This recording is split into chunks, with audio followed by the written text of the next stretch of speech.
So Jessica, you haven't heard anything? Okay, other than the invasive weed, which is a different kind of emergency. Okay, so we have a number of items, and then we're going to take care of some smaller projects first, and then we will have farm road homes. One of the items on here is minutes for approval, but I haven't had a chance to look at them, so I think we'll hold off on that because I would like to take a look. Is that okay with everybody else? I also have not gotten time to fully review them. Okay. All right. So we'll add that for the next agenda. We already have an agenda item. So since we have some folks here, Mark, perhaps you would like to, I know Neil was here first, so we can perhaps address his project.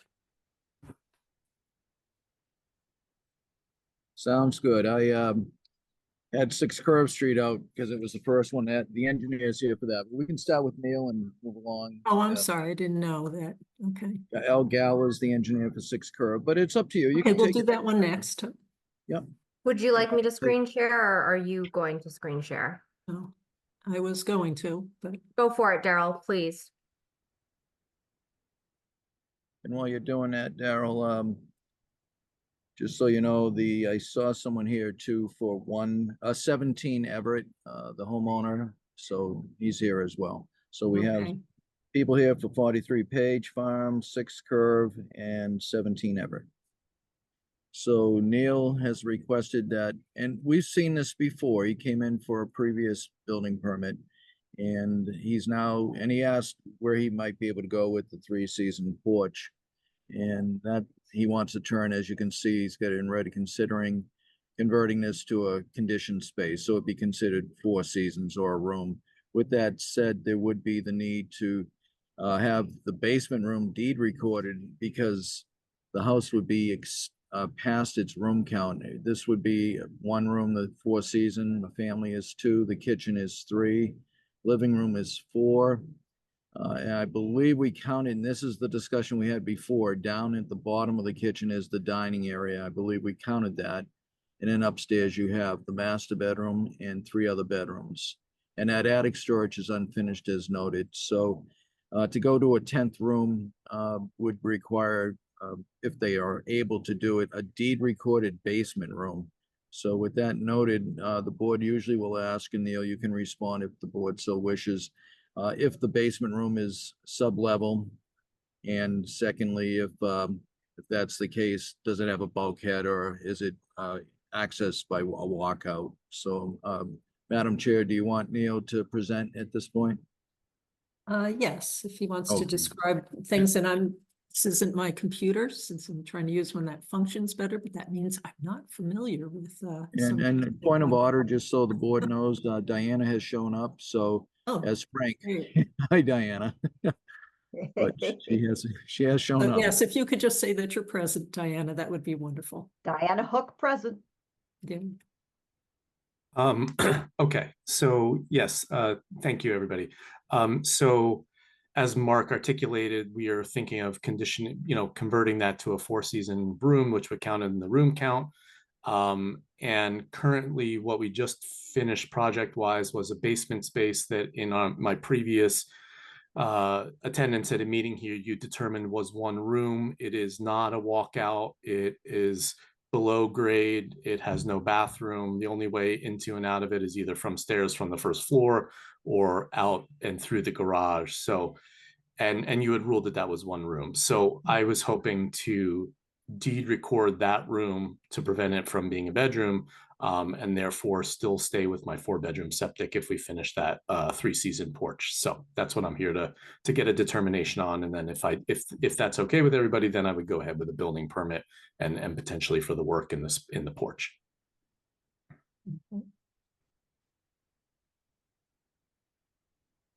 Daryl, there is also an additional PDF of the basement of 43 Page Farm. Yes, and so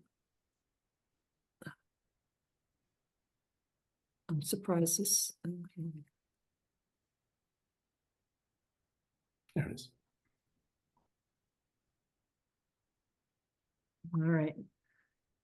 So the basement, yes. Is everyone in agreement that that looks like one room?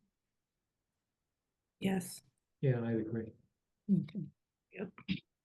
And doesn't qualify as a bedroom. For no bathroom. And not a walkout, so in terms of housing code safety issues. I would just ask a question if I can, is, Mhm. you mentioned, you can get to the garage from this basement. Is the basement that you get to the garage from, or is it a? Oh, there we go. Okay, so is the garage sub-level or? Yes, both of these rooms are partial, not fully sub-level on the back side of the house, but both are fully sub-level on the front side of the house. So yes, the garage is under the house, basically. Thank you. And one other question, Neil, is that like a setup bar over at the, in that, right there, that room, that area there, that plumbing, is that a setup bar? If you can tell me what that is, I can answer the question. Is it a kitchen Oh, type? no. Sorry, or- it's a washer, dryer, and slop sink. Okay, thank you, thank you. I thought it might have been like one of those little mini bars that people put in sometimes. Thank you.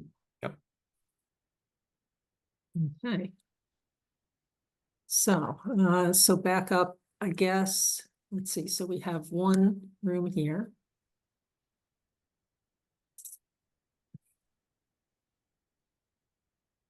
I should have practiced.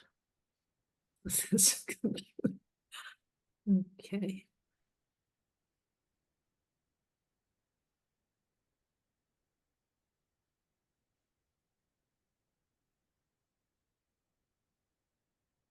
Not understand. You know, Jessica, maybe you should be sharing because I don't know what my issue is with this. Sure, absolutely. Let me pull it up. Thank you. And while we're sharing, the room count would go to 10 if we're looking at the first floor as a room with a dining room in it. So, and like I said, that was discussed previously. So that would require the basement room to be deed recorded. And it would also note this house is a 4-bedroom, and even though it has 10 rooms, and that's the deed recording, just so you know, Neil, we have a blank form that would fill in the needed information from your lawyer in most cases. Okay, great. But it's up to the board. The board will need to vote. Sure. Mark, do So- you know how big the septic is? This, I missed that. What was? it's a 4-bedroom septic. It's a 4 Yes, yes. Oh, I'm sorry, Steve. I didn't hear you. Yes.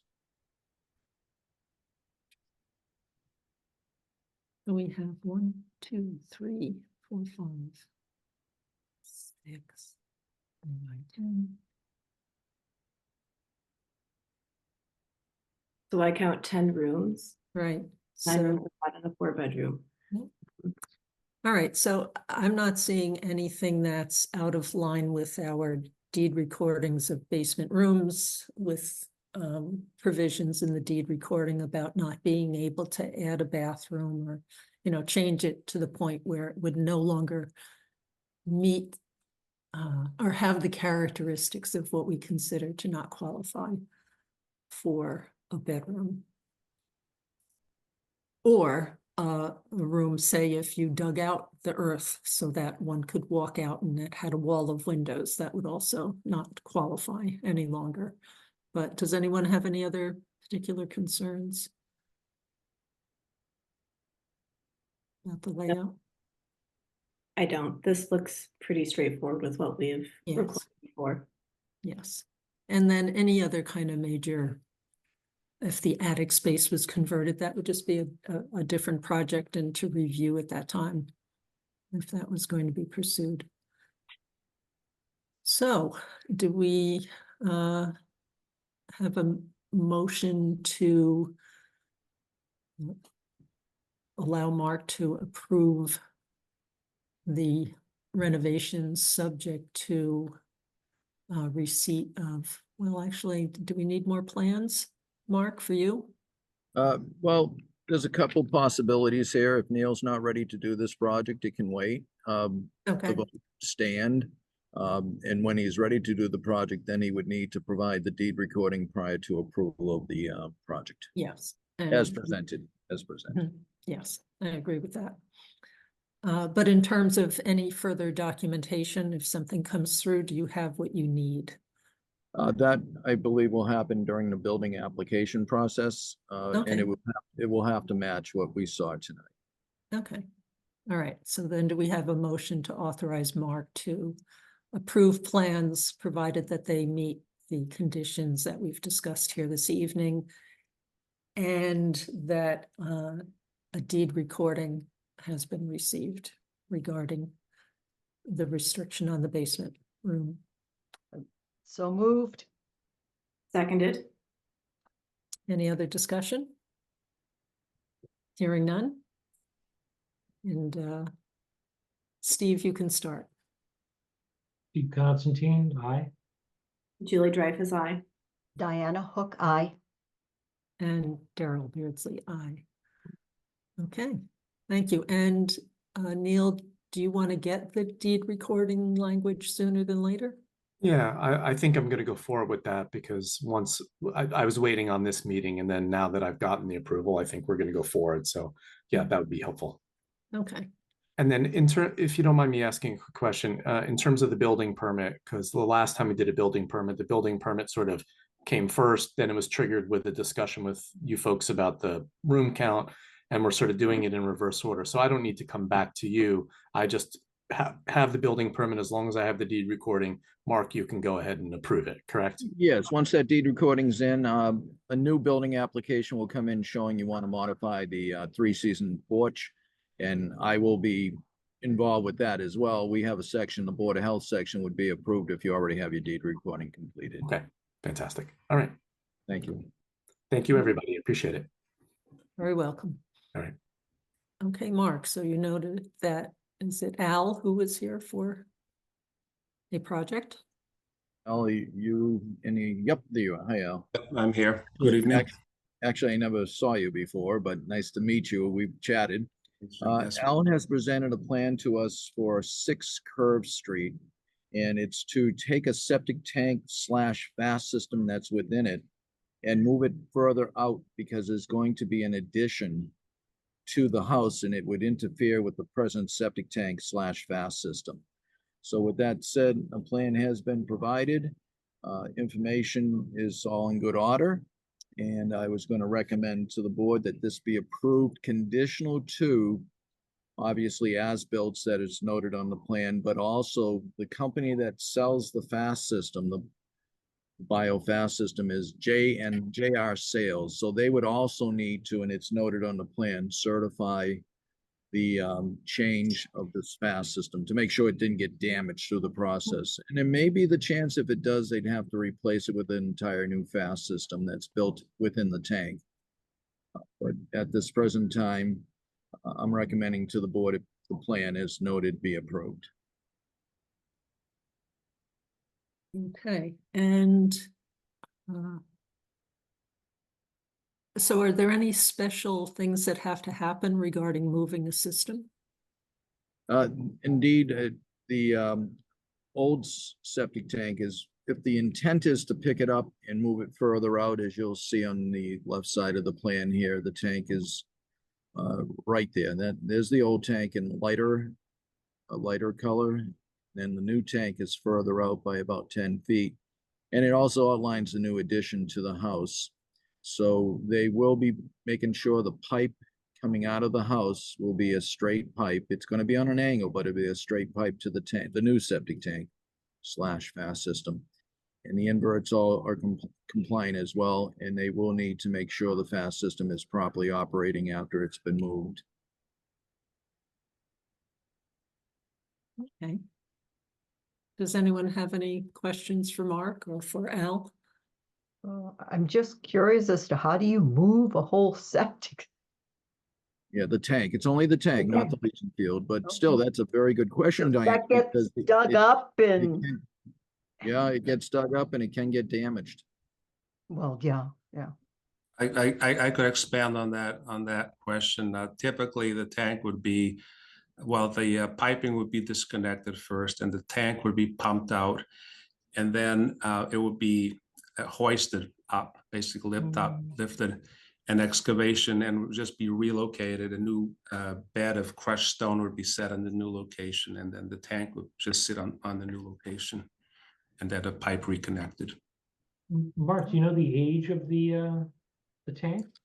It's about 23 years, so 20 Just gonna say- some years. Yep, 2001, so exactly. Any concerns there with it crumbling or? There certainly exist, and the contractor is ready to replace the tank if necessary.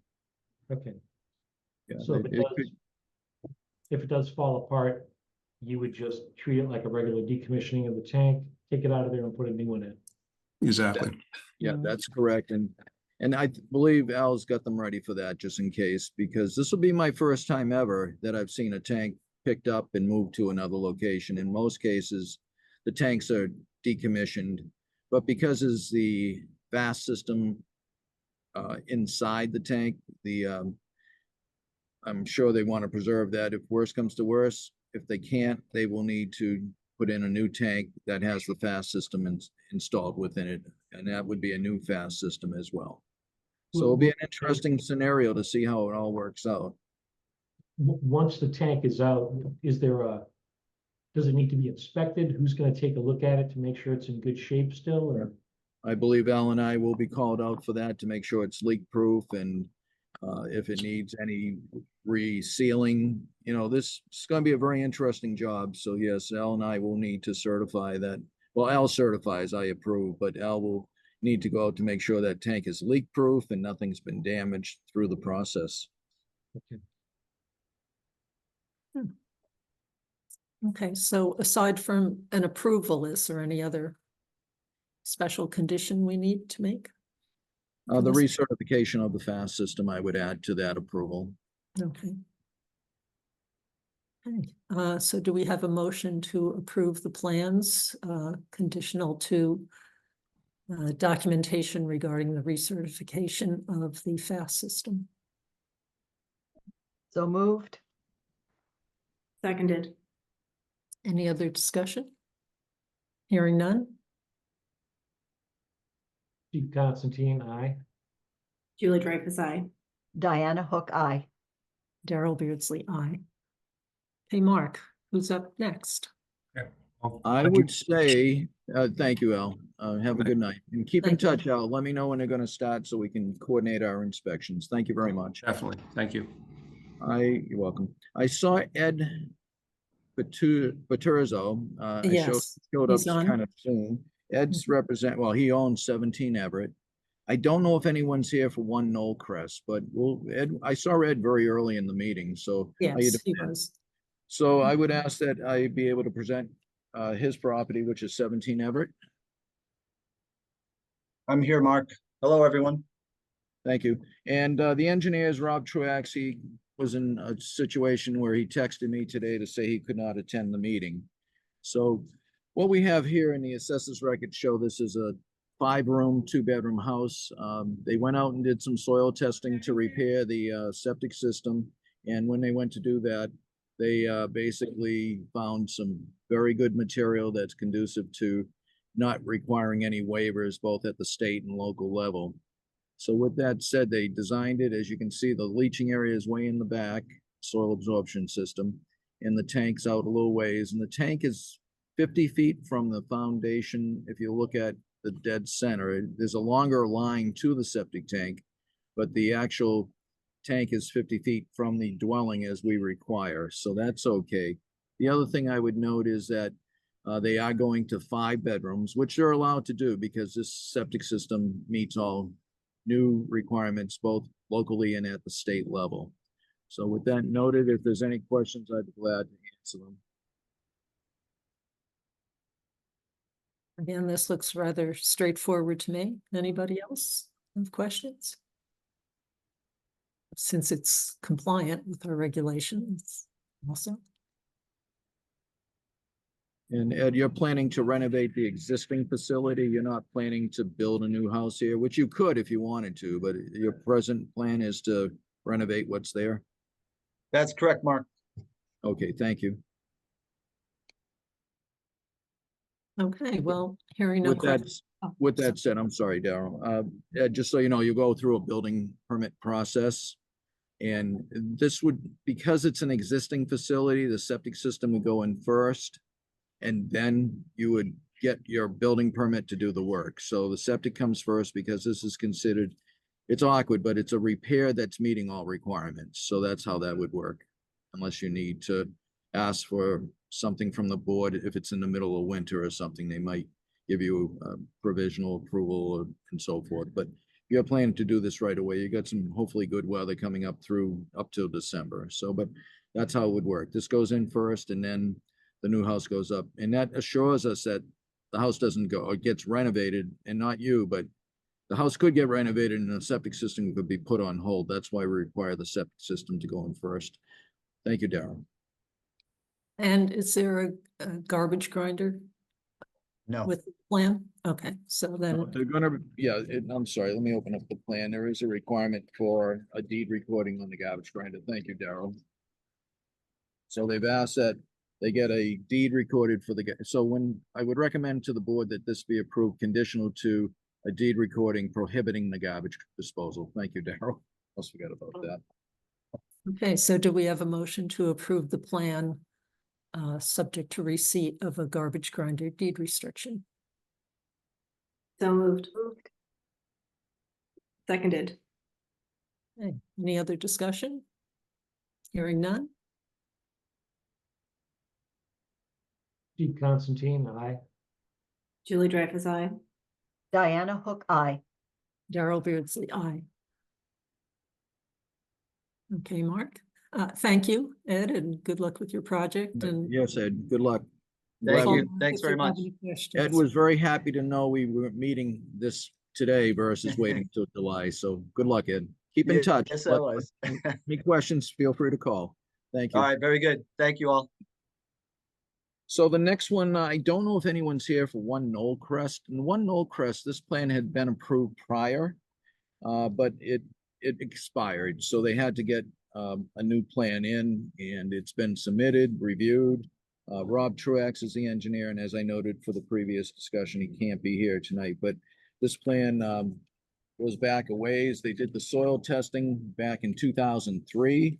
It's the corner lot of this subdivision. This subdivision, I believe, had 4 lots, and you'll see it on the locust plan. Did you get it up there?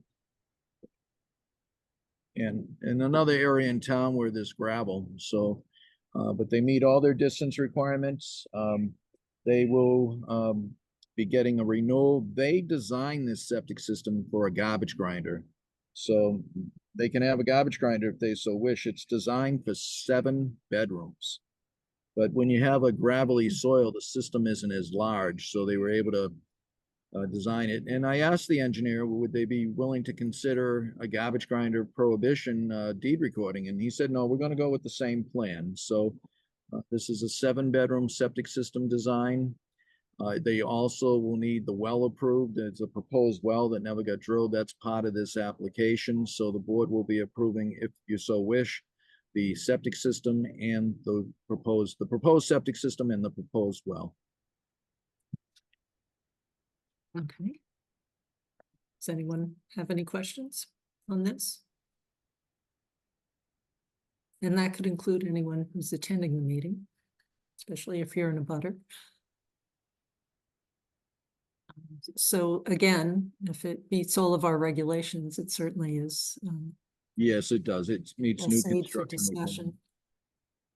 It'd be nice to let them know that the longevity of their system would be improved if they did not have a garbage grinder. But I will there's try to not convince an them. owner yet. I don't know if this is something to be built and to have a buyer, so. That I'm not familiar with. And is there anyone on the meeting that represents this property? Darryl, I don't know if there is, but I just thought I'd ask. Okay, thank you. Okay, so if there are no other questions, do we have a motion to approve the All right, can we lump them together, the well and septic plan for this project, or shall we I do? believe you can, Daryl. Okay, And So- actually, the more I think about, the well's still approved. The well doesn't expire, so I apologize. This is only All right. being approved for permit number 24-28, renewal of the septic plan. The well is shown on the plan, but that permit still exists because it's in the same location as presented. okay, then do we have a motion to approve this revised septic plan for 1 Knollcrest? So moved. Seconded. Any other discussion? Hearing none? Steve Constantine, aye. Julie Dreyfus, I. Diana Hook, aye. Daryl Beardsley, aye. Thank you, Daryl. I think that concludes what I had on the agenda. I'll be here to listen in on the other agenda items. Thank you.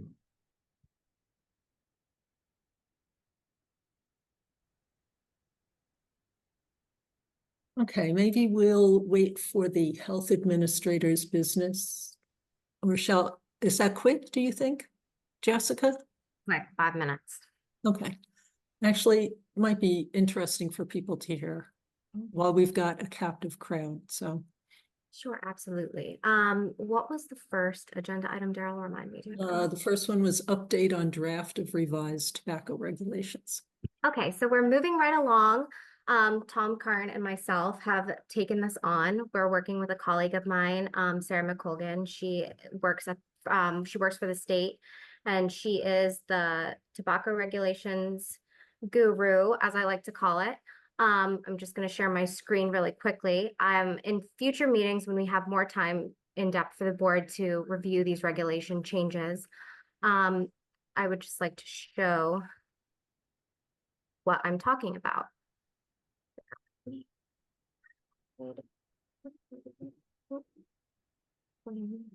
Okay.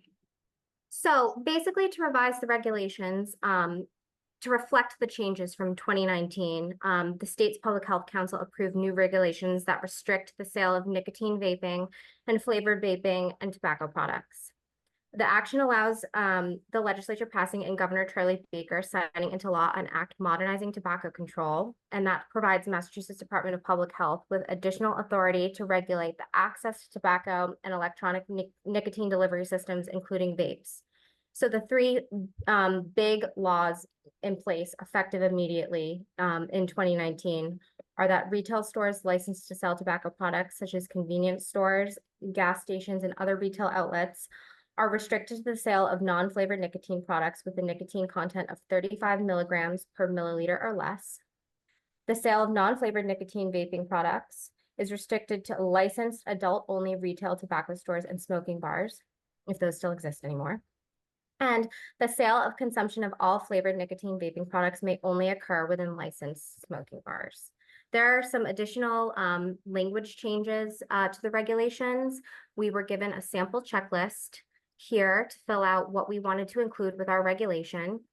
The yellow highlighted sections are language copied from the state law and DPH regulations. The green highlights are sections that are unique local policy decisions. So i.e. the Sherborn Board of Health will have discretion over that.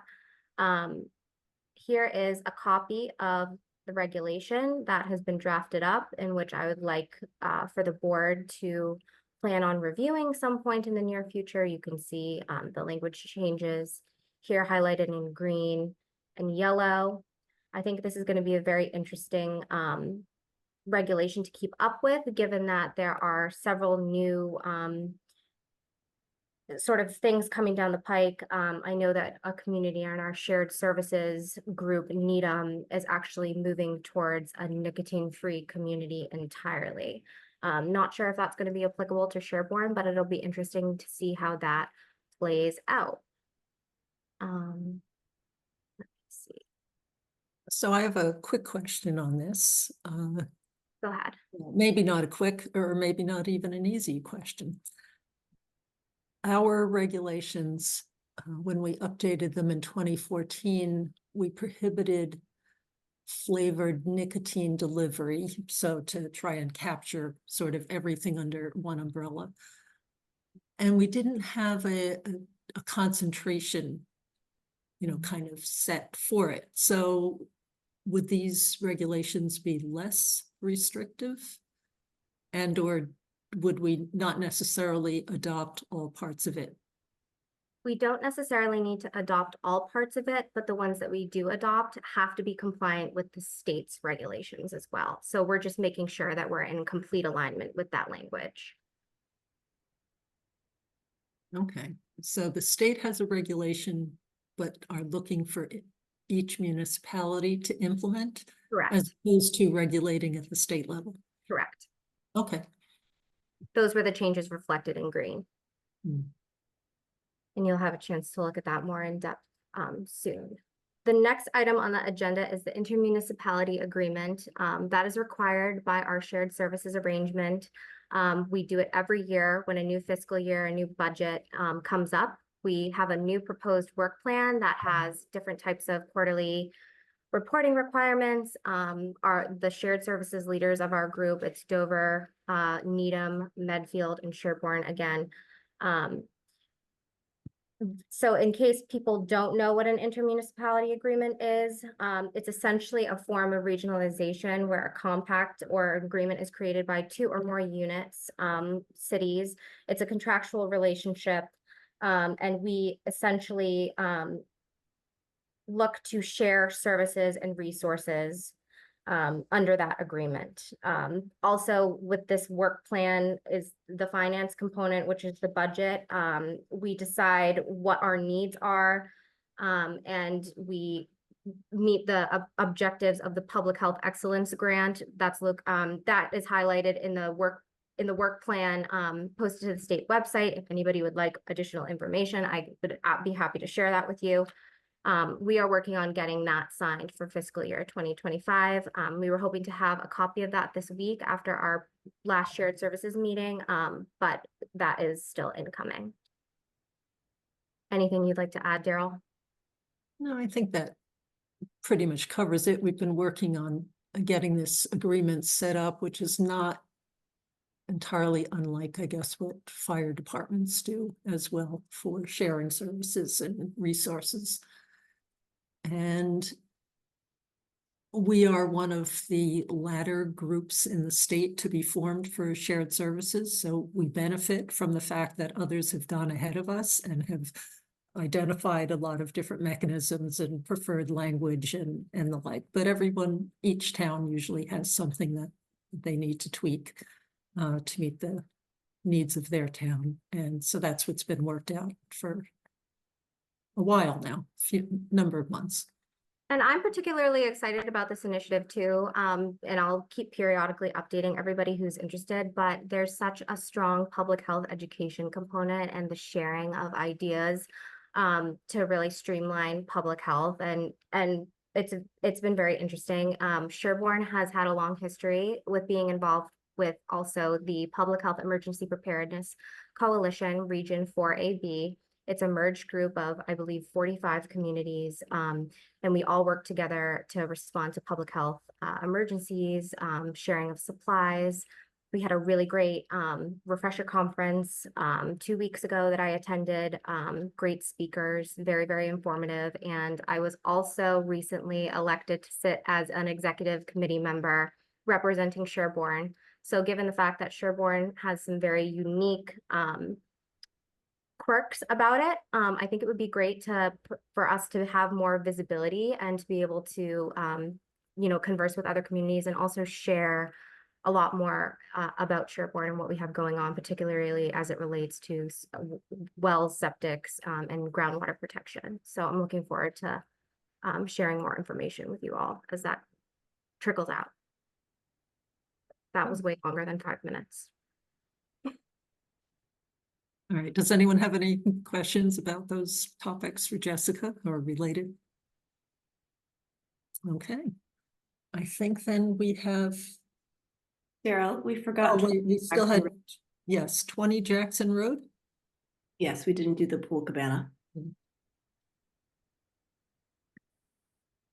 Mark, is someone here for that? Do you know? Sure, if there is anyone here for 20 Jackson Road. Eric, are you here? Eric, sign it. I apologize. I had the old paper agenda. I hadn't been able to pull up the one on Google Docs, but yes, we definitely, if Eric's not here, I can obviously go over it and explain what's happening there. We have both the floor plan for the pool cabana, which I requested that Eric share with us, as well as the updated plan. He had to revise it for a couple items. And once we get the plan up, I am recommending approval of it. It was revised to add some additional comments and notes. One of the major concerns was making sure it met both Title V and our local regulations. And we've seen other cabanas where sometimes they just put in a sump pump type deal, but it's an ejector pump, and others put in septic tanks. And Eric has designed, that's the house right there. And there's the existing well, so that's good to show that. And then the pool's up a little ways here. You'll see it right there. There it is. And they, I guess, without anyone's knowledge, had put in a cesspool years ago, and that was the disposal mechanism for the pool cabana. So this is an improvement. And they got a septic system that was put in, I believe, about 20 years ago as well. And they're upgrading it to make sure the sewage that comes out of the pool cabana, which is pretty limited, but you'll see on the septic tank, it's basically, it's right there on the screen too, to the upper left. It's basically 2-compartment tank. And what they did is they're reversing it, usually 1,000 gallons, the first part of a septic tank, and then the 500's the second part. And they're turning it around based on a limited flow. And Eric did note that the flow is based on the family swimmers. It's not being used for commercial purposes. So the sewage will go into the first compartment, the 500-gallon, then go over to the other side, which is the pump side of it. And that will pump the sewage to the distribution box for the existing septic system. And because it's the entire same family, there's no additional flow. It's just the same people. It's a convenience factor. Instead of running to the house, they have the pool cabana to have as their bathroom, basically. You'll see the floor plans. Thank you for remembering 20 Jackson. They've been, unfortunately, I don't know if Eric was here, but they have an unfinished shed next to it, a half bath, and then below it is like a table on that floor plan. If you want to bring it down just a little bit, you'll see the rest of the room there. There you go. It's a table and a sink, basically, and a counter. The concern I had, and that's why I wanted to see the floor plan, is that this not be considered an accessory unit for living. And Eric assured me no, and maybe when you approve the plan that it's being approved for a pool house cabana, not any other form of, no form of, let's say, accessory unit for living. Just to make sure, because it's good size cabana. Yes. I mean, without a full bathroom and kitchen, but how would we condition that? I would condition that, Daryl, in my view, in the vote, to state you're voting for a pool house cabana, and that's the limitations on that. And if they ever come in someday to decide to make it an accessory unit, that will have to come back to the board. Okay, so we could, all right, we'll qualify it by the type of use that we're Yes. for. Okay. And does anyone have any other questions or for Mark? Okay, so do we have a motion to approve this? It's not a septic plan, septic amendment. What would you term this as? You're on mute, Mark. Thank you. And a big screen just came up as I was talking, saying I was on mute. It's a septic tank / pump chamber unit is what we're approving. The sewage is being distributed to the existing on-site septic system. Okay. Do we have a motion to approve this septic tank pump chamber unit? Provided that its use provided that the structure it's serving remains in use as a pool cabana. Sorry, I've had a very long week. Pool house cabana, or cabana / pool house. Okay, cabana/pool house. Anything else we need to add to that? I think that's sufficient, Okay. in my view. So moved. Or someone could move something more eloquent than that, and I'd be delighted. I think that does the job, Daryl. So moved. Second, anyone? Second? No. Okay, any further discussion? Hearing none? Steve Constantine, aye. Julie Dreyfus, aye. Diana Hook, aye. Darrell Beardsley, aye. Okay, now I think we have tackled everything else on the agenda. So we actually set up this meeting because we wanted to wrap up the board's deliberations on the Title V approval for the Farm Road septic system. And we were not able to do that before the ZBA hearing closed. Not that it was essential that we do that, but information that we had been waiting for came in almost exactly 24 hours before that hearing. So we could not convene a meeting, and here we are now. And we just want to tie that up and complete that process. So. Hang on, Daryl. I know select board had posted this as a joint meeting. Yes. I don't think they have a quorum, but it could be missing somebody. No, you're right, Julie. We just have two. Okay. All right, double If checking. you do want to call a meeting to order, just let us know. Okay. Terrific. Okay, thank you, Julie, for noticing that. Actually, let's see. So we'll be, we won't be reviewing everything because that would be very difficult to cover the months and months of review that this project has undergone. But we do want to hit the Title V compliance issues. And so, Julie, do you want to kind of guide us through this process? And I think we were going to start, I know Mark was just going to review if from his last deficiencies letter, if everything has been wrapped up to make sure we just have nice Mhm. meetings on that. yes, so we know kind of where we are at the moment. So in respect to the deficiency letter, they did submit the water lines, but they're still not on a profile.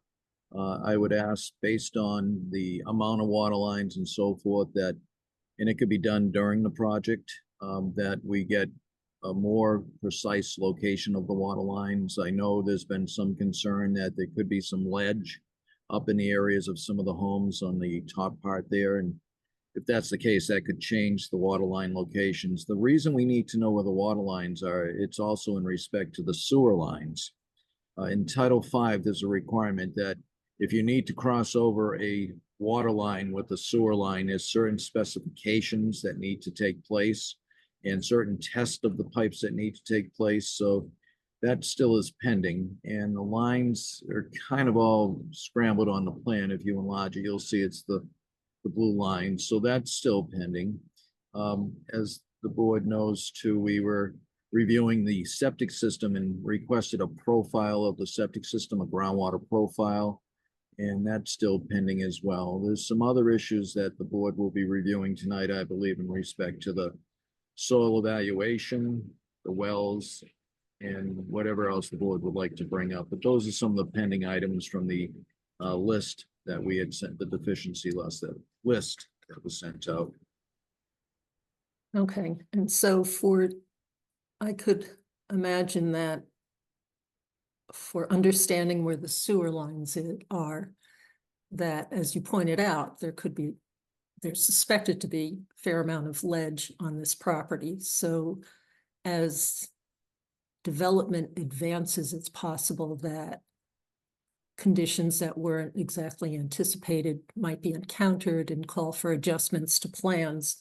So it's not completely unreasonable that I don't think that we would look at the sewer lines and how they are relative to, certainly water supply would be one of the most important things. other bits of infrastructure on the project. But I also think that that could come later as details of the project are firming up. Do other people, think that's an option versus we don't have it now? I think that's pretty practical. I mean, I wouldn't expect them to know exactly where all of the ledge is relative to the lines. And just the way we do an as-built, I mean, I would expect to see that, yes. I also think the issues that we're concerned about is that there are requirements for how sewer lines cross with water lines and distances and that sort of thing. And so it's there are features of the system that can be engineered and designed in. I don't think it's as limited by what the property is as some other things that we evaluate. Does anyone else on the board have any comments or questions at the moment? Otherwise, I'll go to Bob, who has his hand up. Okay, Bob. I was just going to say that I'm a little confused because we did do that work at your request, and the peer reviewer has signed off on it, both in writing and in the meeting that we had done that we had shown those crossing points and how we were going to deal with that technically, and the peer reviewer did sign off on it. So thank you. Okay. So I'll just point out that we are the board who has the responsibility for. No, I totally understand that, Daryl. I'm not arguing the point. I'm just reminding the board. Yes, we are. That's all. That's all. We are aware.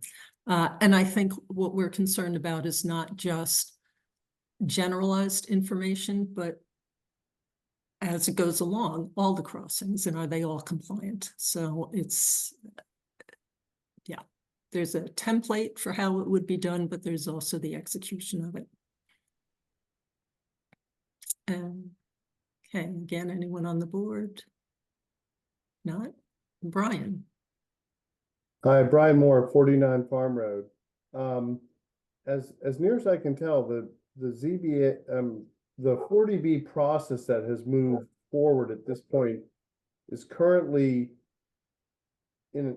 denied this project on a couple of avenues. One of the avenues being the actual ability to construct and build a residential structure on this property, a single residential structure based on a restriction issue that either needs to be clarified or would restrict such a development.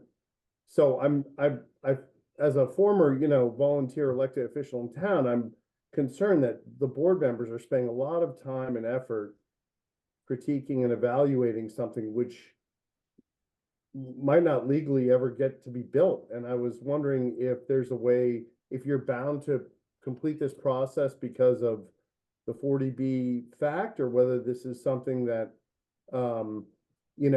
you could maybe wouldn't have to occupy so much of your valuable time. And those are just my comments at this point. Thank you. We have spoken with town council, and right, so a bit of a gray area, but it is something that we would like to administratively take care of. So right now we're just reviewing where were we in the process of in terms of the information that we had, and regarding these things that were still on essentially Mark's deficiency list, we're just kind of trying to identify how we would address those. And then the other, same with the groundwater profile of the system. It helps confirm issues about the design that can be done, and that could be conditioned as a requirement before moving ahead, so that we don't have it now is not an obstacle, but would be a requirement at some point. any comments from the board about those two issues? Okay. No, I guess the only response to Brian is, a Title V permit for this project would be conditional upon the issuance of a comprehensive permit by the ZBA. And so they're tethered together. They don't this would not stand alone. Yes. I meant to mention that. Thank you for remembering. Okay, Bob? Just again, the independent reviewer hired by the town, Tetra Tech, did say that our groundwater profiles were acceptable and appropriate for this application. Okay, thank you.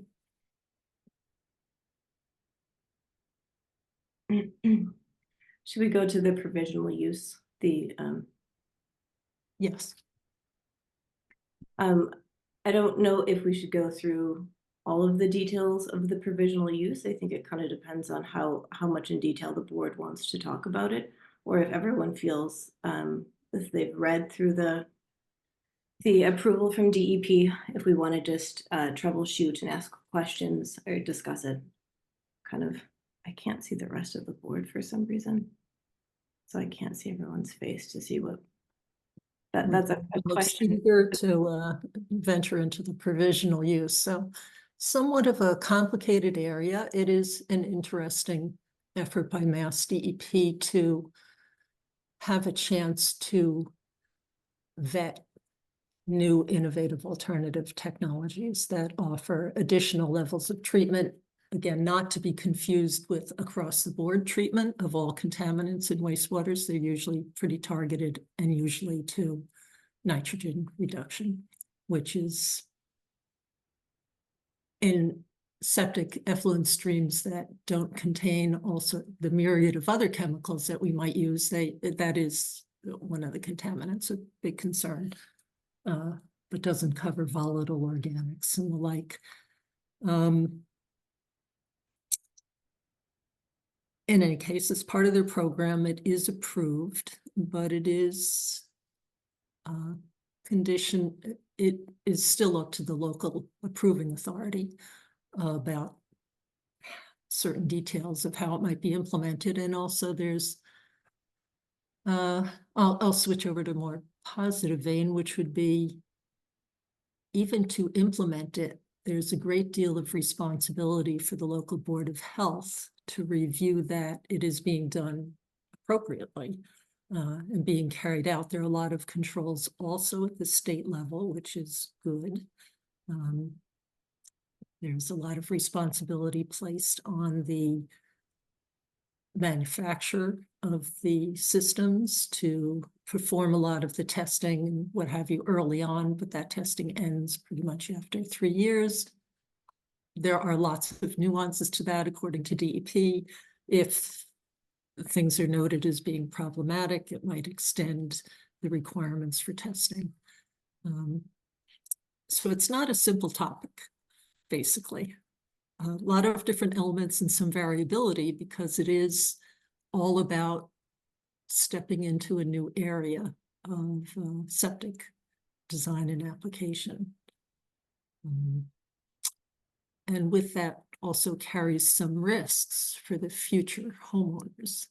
So I think one of the more important things for me is what information is conveyed to the future homeowners and how do they prepare for what they might have to take care of, especially if the system turns out not to perform adequately, because there is a requirement that if it doesn't meet the performance standards, that the local authority or the DEP can require that the system be replaced immediately and fully, and with a fully Title V compliant system, including a reserve area for that new system, not just the new system in the reserve area. So it's a challenge. And I think that future homeowners need to understand about some of the duties. And if everything works fine, it'd be great. So those are some of the concerns I have, and that, again, I would look to how we review any kind of documents for a project that explain both how future owners will be educated and then how they might carry out their responsibilities regarding the system and be supported in that. There's one piece of that I think I can at least address, but then the other part, I still have a question the same. In reading the approval, it's clear that there needs to be a disclosure notice in the deed, and I assume that that would travel with each unit. And so they would know that they are buying into a homeowners association or a condominium. I'm sorry, I don't know what, and Bob, feel free to tell us exactly the right terminology for the association being used here, so that they're aware of it. But in terms of how, beyond that, how much would they understand their risks? I'm not sure how that would be communicated to them. It's clear in the first 3-year program. Oops, hang on, it looks like DeShang is coming in, so let's allow him through. The first 3-year program, a lot of that responsibility falls to both the company, in this case, what are they called? Biomicrobics of Maine, the system owner, as well as the operator of the system. And so I think one of the kind of the ownership pieces that I just was hoping either Bob or DeShang would be able to answer for us is just, I'd like to have a better understanding of the ownership structure through the development process. So on day one that ground is broken, who owns this system? Once the system is installed, who owns the system? After the first unit is built, who owns it? What about 50% through the build, who's owning it? And once the whole thing is built out, who owns the system? If you could just kind of describe that, it would be very helpful. Sure. The answer to that question, Julie, is the same answer as to who owns any common feature of a condominium. Okay. So in other words, I'm trying to think of what else, there's the roads, so you have a sinkhole on the road, right? That's owned commonly. There's certain things, any infrastructure on the site, the lighting, the site lighting, I mean, anything that's common is owned by the condominium association. And the way that works is just to kind of, I'll try to answer each point along the path that you asked about, and if I forget one, you can remind me. But when we break ground, it's owned by the developer. When we finish building it, it's owned by the developer. When the first occupants, new families move in, it's owned by the developer. And I can tell you at Abbey Road, this will probably go on a little longer than at Abbey Road because Abbey Road was only 18 homes and this is 32.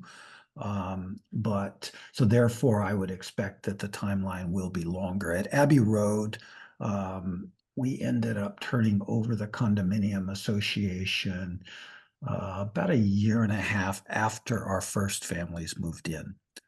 That's probably 2.5 years after we start construction, if that makes sense. In other words, 1 year to build, get your first people in.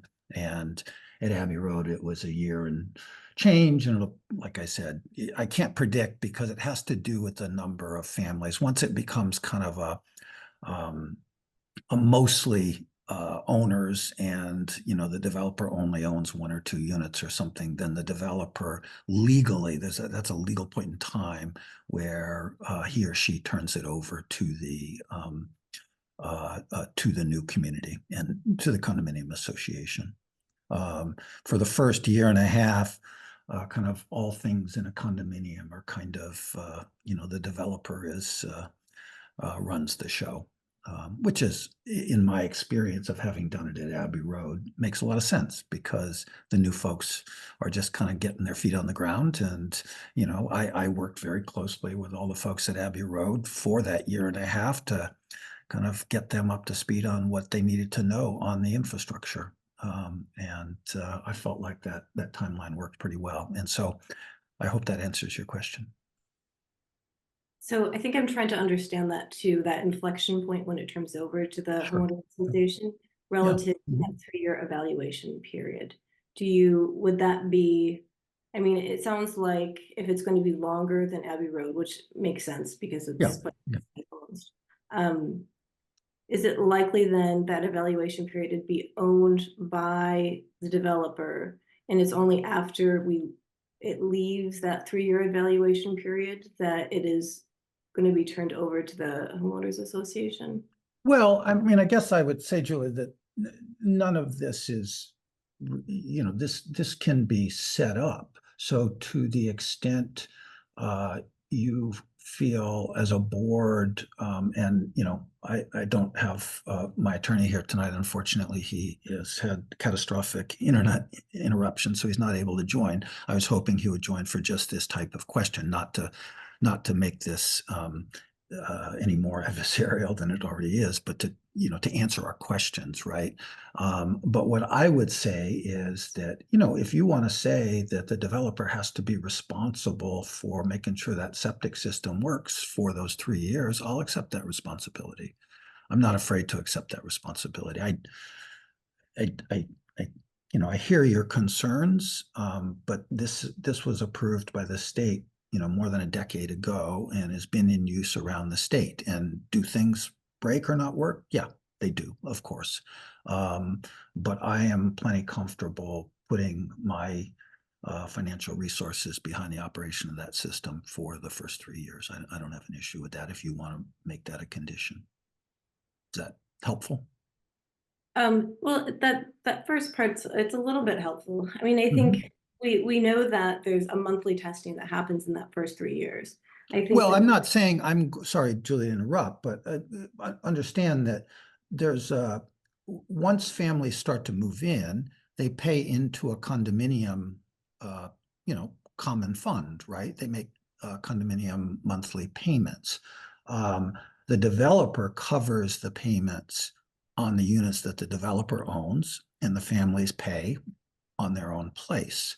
So there is money to pay for things. Typically, something like that. I don't know off the top of my head, what the warranties are on it. I would imagine they're fairly substantial. But there will be money, and I think that's what your concern is, right? That there's money to pay for maintaining the system. And I can assure you that there will be those financial resources to make sure this works over time. This is not very different from other systems. There was an IA system at Abbey Road. None of these issues came up. It was a slightly smaller community, but it was certainly, a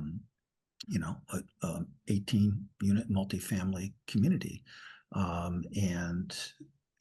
It had an IA technology, and the IA technologies are not wildly experimental. They're, like I said, this one's been approved for more than a decade and is in use all over the Commonwealth. And I'm comfortable putting my resources behind it for 3 years, if that's what you're asking me. I don't have a problem with that. So I hope that gives you more comfort. And I think I will clarify, on the smaller scale, Sure. less than 2,000 gallons, it has been approved for general use. What is making this a provisional use system is it's scaling up and putting these tanks in series that we're testing here to make sure that in fact the system performs at the same level that it's been able to perform at in the smaller scale. And that uncertainty that we are trying to make sure we are not passing on to the future residents. I totally understand what you're saying. You are correct that this is approved provisionally. It has been approved provisionally for more than a decade. It's not that they just started using this on bigger over 2,000 gallon systems in the last year or two. That's been going on for more than a decade. Now, it is referred to as provisional use. I completely agree with you. And therefore, there are these rules about monitoring over the first few years. I completely agree with all of that. The point I'm trying to make is that there's nothing experimental. This is not the first, we're not doing something with brand new technology here. We're doing something with technology that's been in use for a long, long time. It is called provisional. Completely agree.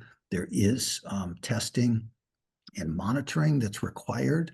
That's very appropriate. It's a good sized system, obviously. And we're fully committed to doing everything that's required of it. I'll just point out, if anyone hasn't had the pleasure of visiting the Barnstable County, Mark, I always forget what the official name is. It's sort of a septic research center, and That's also pretty much what it collecting- is. Is that actually the name? No, but it's got a long, lengthy name, but Yeah, it's that's what I testing thought. location for septic systems. That Yeah. is correct. In any case, they post data that they collect, just like the data that would be submitted from this kind of a system.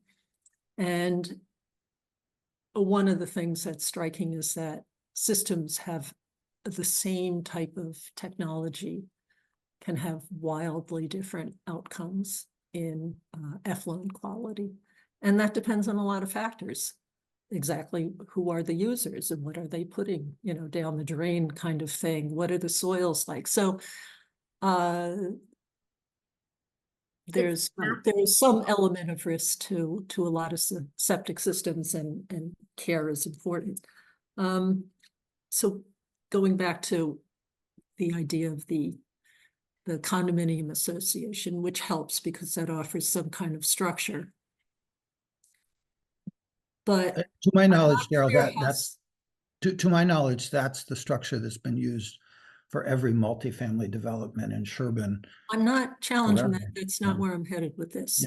Yeah. But I'm not aware of whether there are such standardized documents that dictate, or how do they know how to figure out how much money to be setting aside? Because, I mean, even for Abbey Road, it wasn't septic, but we certainly heard that there were concerns about how to deal with water issues there. So there's still, whether it's financial, whether it's a mechanism, a decision-making, there's still challenges to that. And as the ones who are supposed to review and approve and make sure that that is going to be sufficient for whatever is coming is important, because we don't want it to. And there is in fact state law on the topic of condominiums and their reserves. Condominiums are required to put a minimum amount, a percentage of their annual budget aside every year. That's done at Abbey Road. I'm sure it's done at all of the other condominiums in Sherborn and all over the Commonwealth. This is something that the Commonwealth thinks a lot about. When you have a condominium association, people share expenses on certain things. And by the way, the issue that everybody keeps Can I coming just up. ask, well, since, this would be the part of it that we would be interested in, do they specify, and forgive me for not knowing about condominium associations, but do they specify what the magnitude of that needs to be, depending on the kind of systems and infrastructure that need to be maintained? Or is it just a percentage of? No, but what I can tell you is that the number, I mean, Abbey Road has very, very significant reserves now, 7 years later. Will you have enough? Here's an example. On my house, we had a catastrophic failure of our roof, which is supposed to last for 30 to 40 years. After 10 years, the roof just disintegrated, and it was a product problem. It was just a bad product. And unfortunately, homeowners or condominium owners, they have to be prepared to deal with that. We had to deal with that. It wasn't fun. I'm sure at all of your houses. There was a condominium association is really no different than all of us in our single family houses, except it's like insurance. We share the risk among 32 people instead of having all the risk on a catastrophic problem at our house. So actually, in my way of thinking, a condominium is a much, much better kind of risk profile than all of us owning our single family septic systems. Because if our single family septic system breaks, all of a sudden we've got to all write a check for $60,000 or whatever, depending on how complicated the system is, it costs to replace. Here, they share that. It's a much more expensive system, obviously, but they share that cost among 32 people. So I actually think the financial issues are less, the risks are less than in a single family house. Okay, thank you. So I actually had no intention of really going down into Well, these it's, I details think because it's I think important. it's, let me finish. I think it's more an issue that the board would need to review. I believe we have the duty to review and ensure that something is in place, and whether that's just doing due diligence to speak with the state about their condo regulations or something, but it's like another task that is not one that we usually That's do. not in Like your, we in the have that Board of Health purview. responsibility. So, Diana, I did want to get your input. Yeah, I did have a question for you, Bob, in terms of like you talk about condominium, 32 units, that's when it's fully built. Yes. And I realize, well, I guess my question is, are you planning to like build unit after unit after unit and then kind of sell as you go? Or are you going to sell and then build? I'm just wondering Well, at what yeah. point we may be at 32 units and actually testing the system. Sure, fair question. So the answer is, I intend to build it the same way I built Abbey Road, which is, not every unit at Abbey Road was done the day the first homeowners moved in. That's not practical to build things that way. But if you're asking if on the other extreme, this is going to be a Whitney's Farms type of That's project. what I was thinking of, exactly. No, that is not how I do things. It's not fair to the homeowners, obviously. And no, I would hope that, we'd break ground, we'd move the first people in after 10 months. And, obviously, who knows how long it takes to sell, depends on the market conditions, but to build it all out, I would say a year and a half, right? We start moving people in. At Abbey Road, it was almost a year that we sold the last few places of the 18. So it takes a little bit of time. That's the process, but I have no intent of dragging it out. It is not favorable to the developer to do what happened at Whitney Farms. Whitney Farms was a disaster, and frankly, it was a disaster because there were so many regulatory fights and litigation and everything else. So I hope people won't think of that as the example. I think the other multifamilies that have been done in town have been much more like Abbey Road. You get in the ground, you build it, you sell it, and and as I said, ultimately you turn the whole community over to itself. The developer kind of is no longer the person in charge, but that takes a good long time. And frankly, I take a lot of pride in the kind of relationships I developed with those homeowners at Abbey Road in terms of teaching them how to use the systems and how to care for the systems and all of that. The event that was brought up so many times, that was a $1,200 problem with a fire sprinkler issue. And, to kind of make such a big deal about that, I found it quite disappointing. And Sarah even said that I was over there the day the problem happened, helping them fix it. And it was $1,200 divided among 4 homeowners, so it was $300 a homeowner. If that's the end of our worlds when we're buying $1 million homes, then I don't know. Well, no, thank you, Bob. I was just wondering because I was also thinking about Whitney Farms, where it's been way more than 3 years. Yeah, I mean, Whitney Farms is, and well, I don't know about is, but that was a disaster in the way that came to be. And, it was partly, I'm sure, the developer's part. It was partly the town's fault. They got litigated for 10 years. It was really an awful, awful situation, and I hope to avoid that. So, Julie, I want to circle back to, how much we want to go on into this topic and whether there are other key highlights that you think you'd like to address regarding the provisional use. Shane has his hand up. I think we should. Okay. Let's give him a second. Okay. Shane, did you pass your point already? Yeah, good evening. I'm sorry I was getting on a little bit late. I understand that to to get my communication, I would like to understand, and definitely the board is reviewing it. In my opinion, for the approval or the legitimate concerns is related to the Title V from technical design and from the future operational procedures of technical and the staff and the operator, and then what is the finance mechanism. So I heard that three major perspective, which is also in line with my experience in doing other projects. So, and I heard Julie's question about the provisional.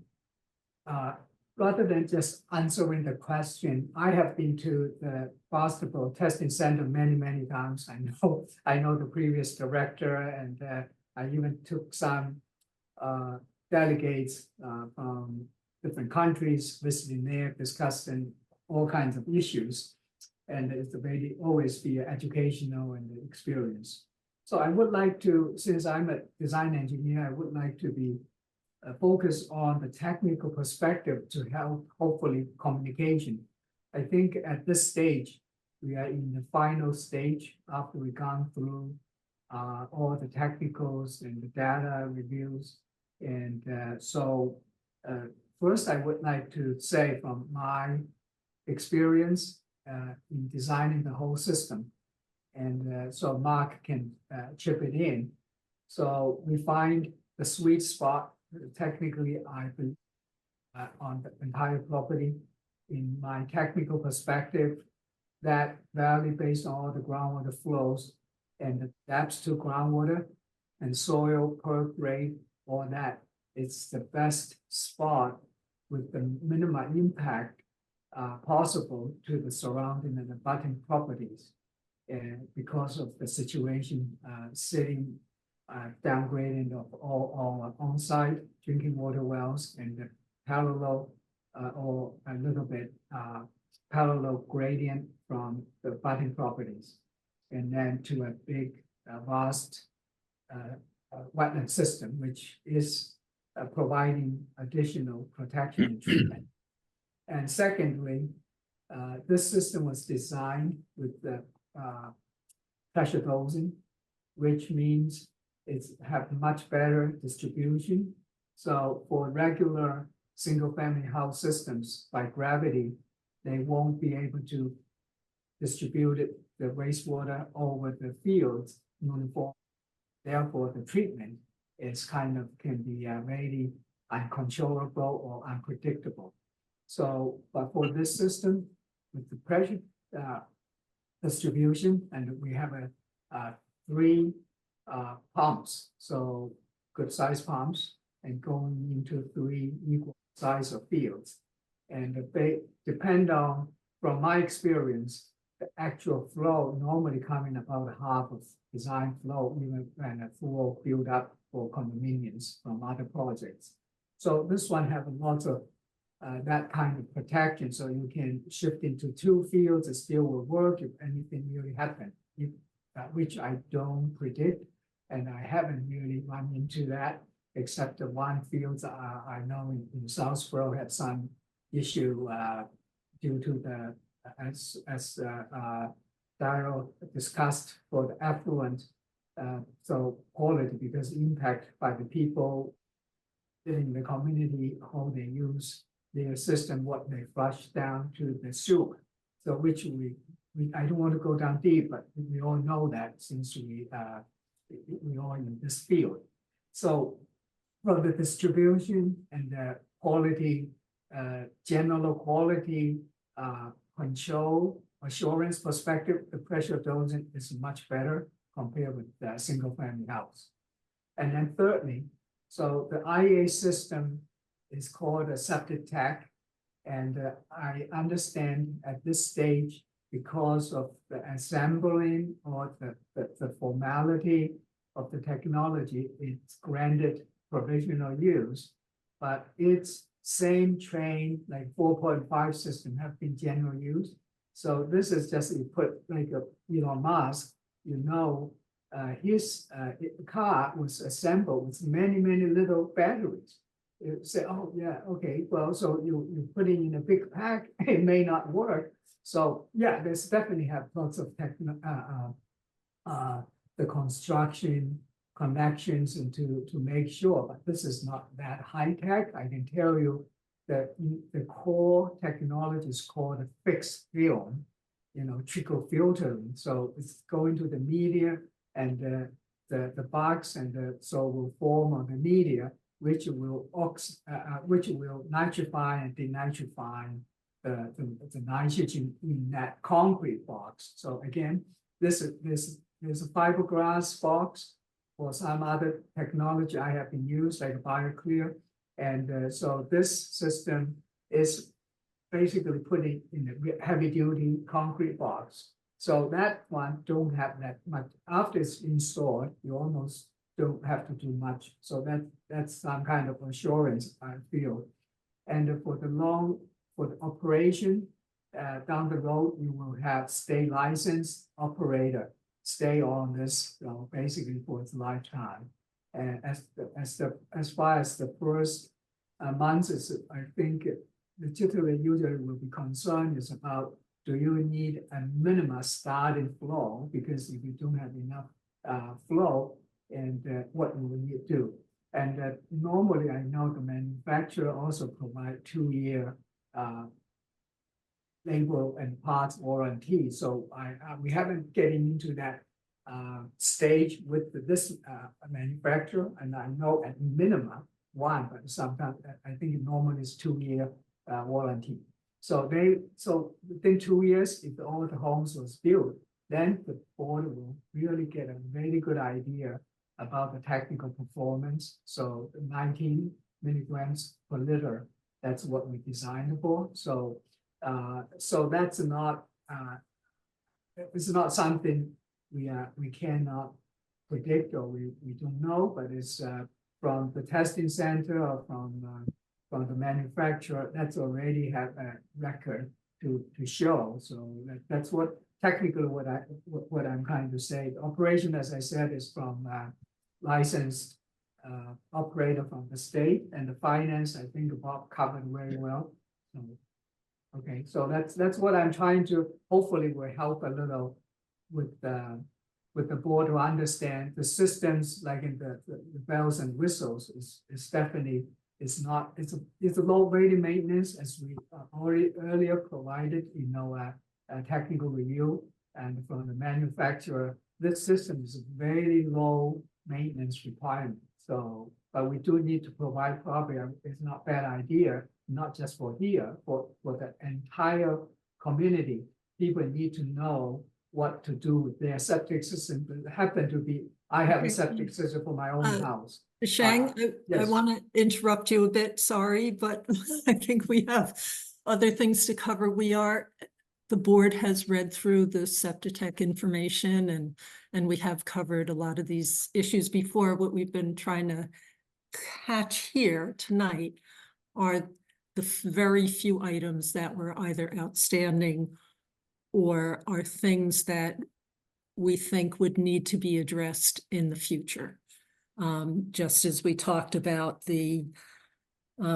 how the sewer lines relate to water lines on the property as it develops.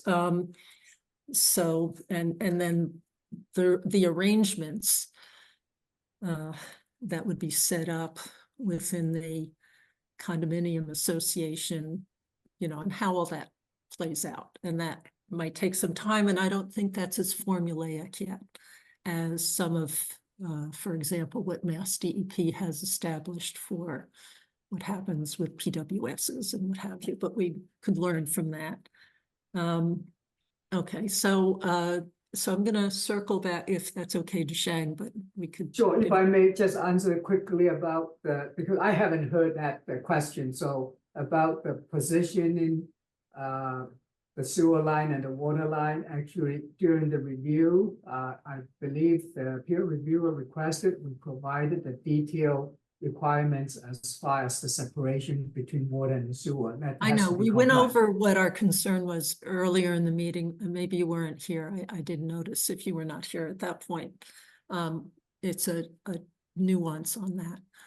Okay, Thank so you. Let's take care. I believe that technically we reviewed that with the peer reviewer and I understand that we have a different level of detail that we are interested in observing as the project, any project moves along. sure, no, of course, it's always a good idea to set it that, during constructions and the follow-up, and so that's reasonable. I don't feel that's any conditions.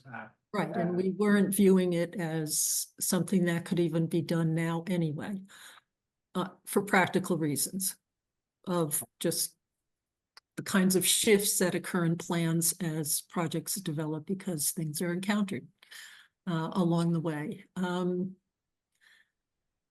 As a So, design engineer, I will be open-minded to hear any suggestions, and we can incorporate it for the construction monitoring and to assure the design is so it's surpassed or meet, met or exceeded. I think that's what the board is concerning about.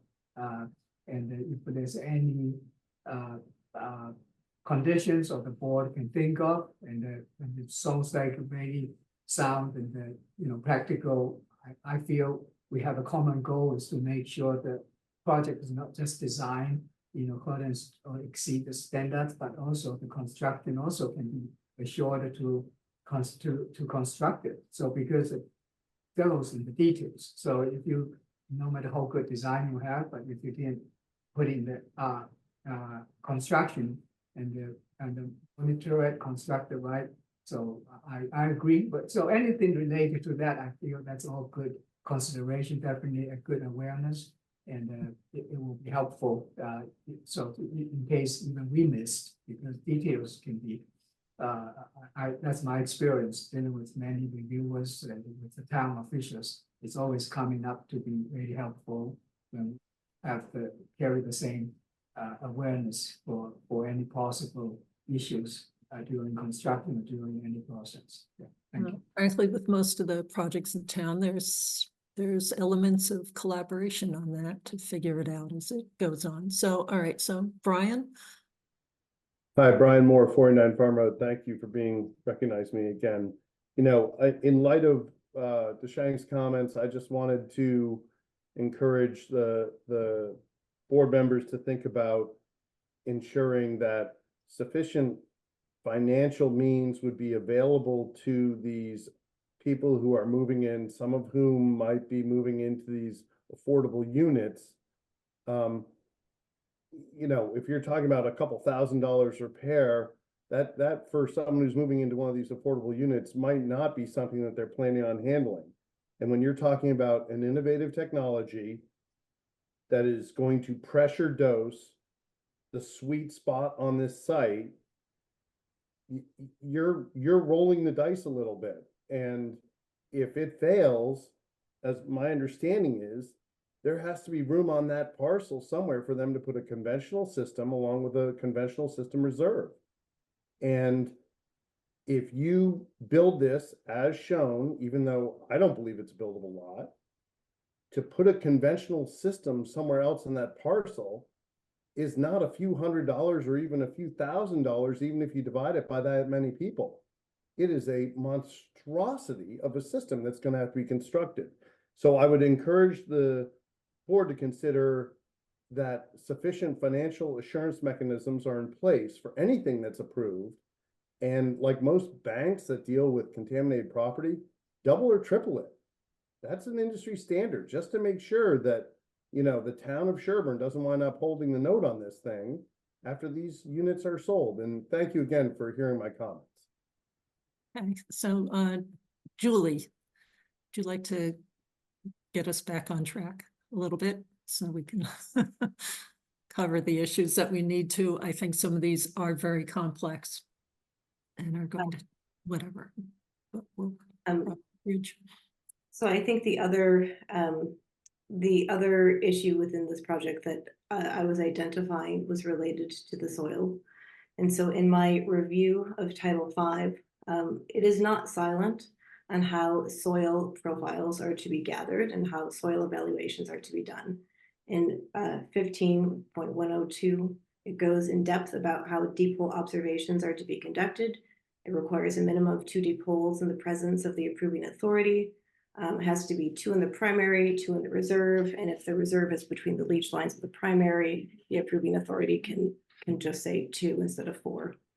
And it goes through how we dig 2 holes adjacent to each other. They have to be one at 5 feet, another that goes down to at least 10 feet. It's a very detailed methodology that is laid out in Title V. And so when you go through, and then afterwards you have a report, and that's a Form 11 to basically report what was done in the field. And so we have all of that. All of that's been done beautifully for this project. It was done back in April of 21 and November of 2021. And through that process, we have a discrepancy where in a couple of the deep holes, it was observed that we have both a class 1 and a class 2 soil in the sea layer within the leaching area.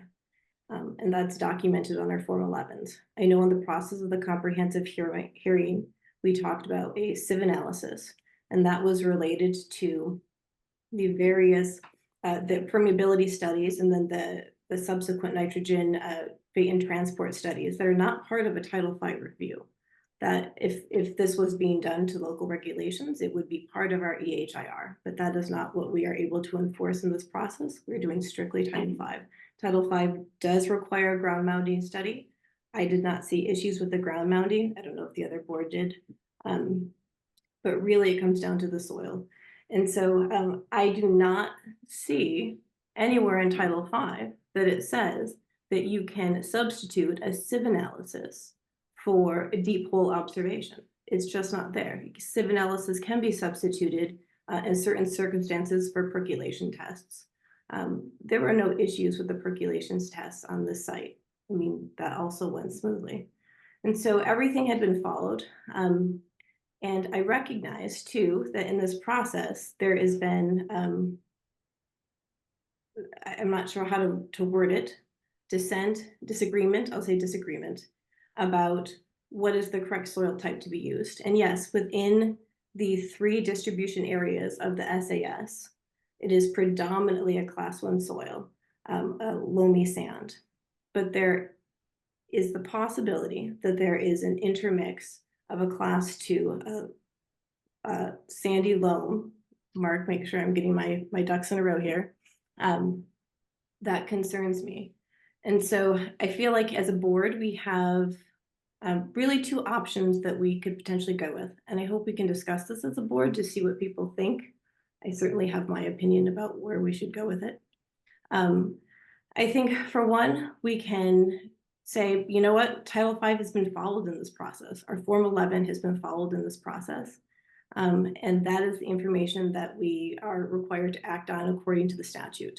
In which case, this leaching area would be considered undersized because it has been designed with a class 1 soil and it needs to be designed with a class 2 soil.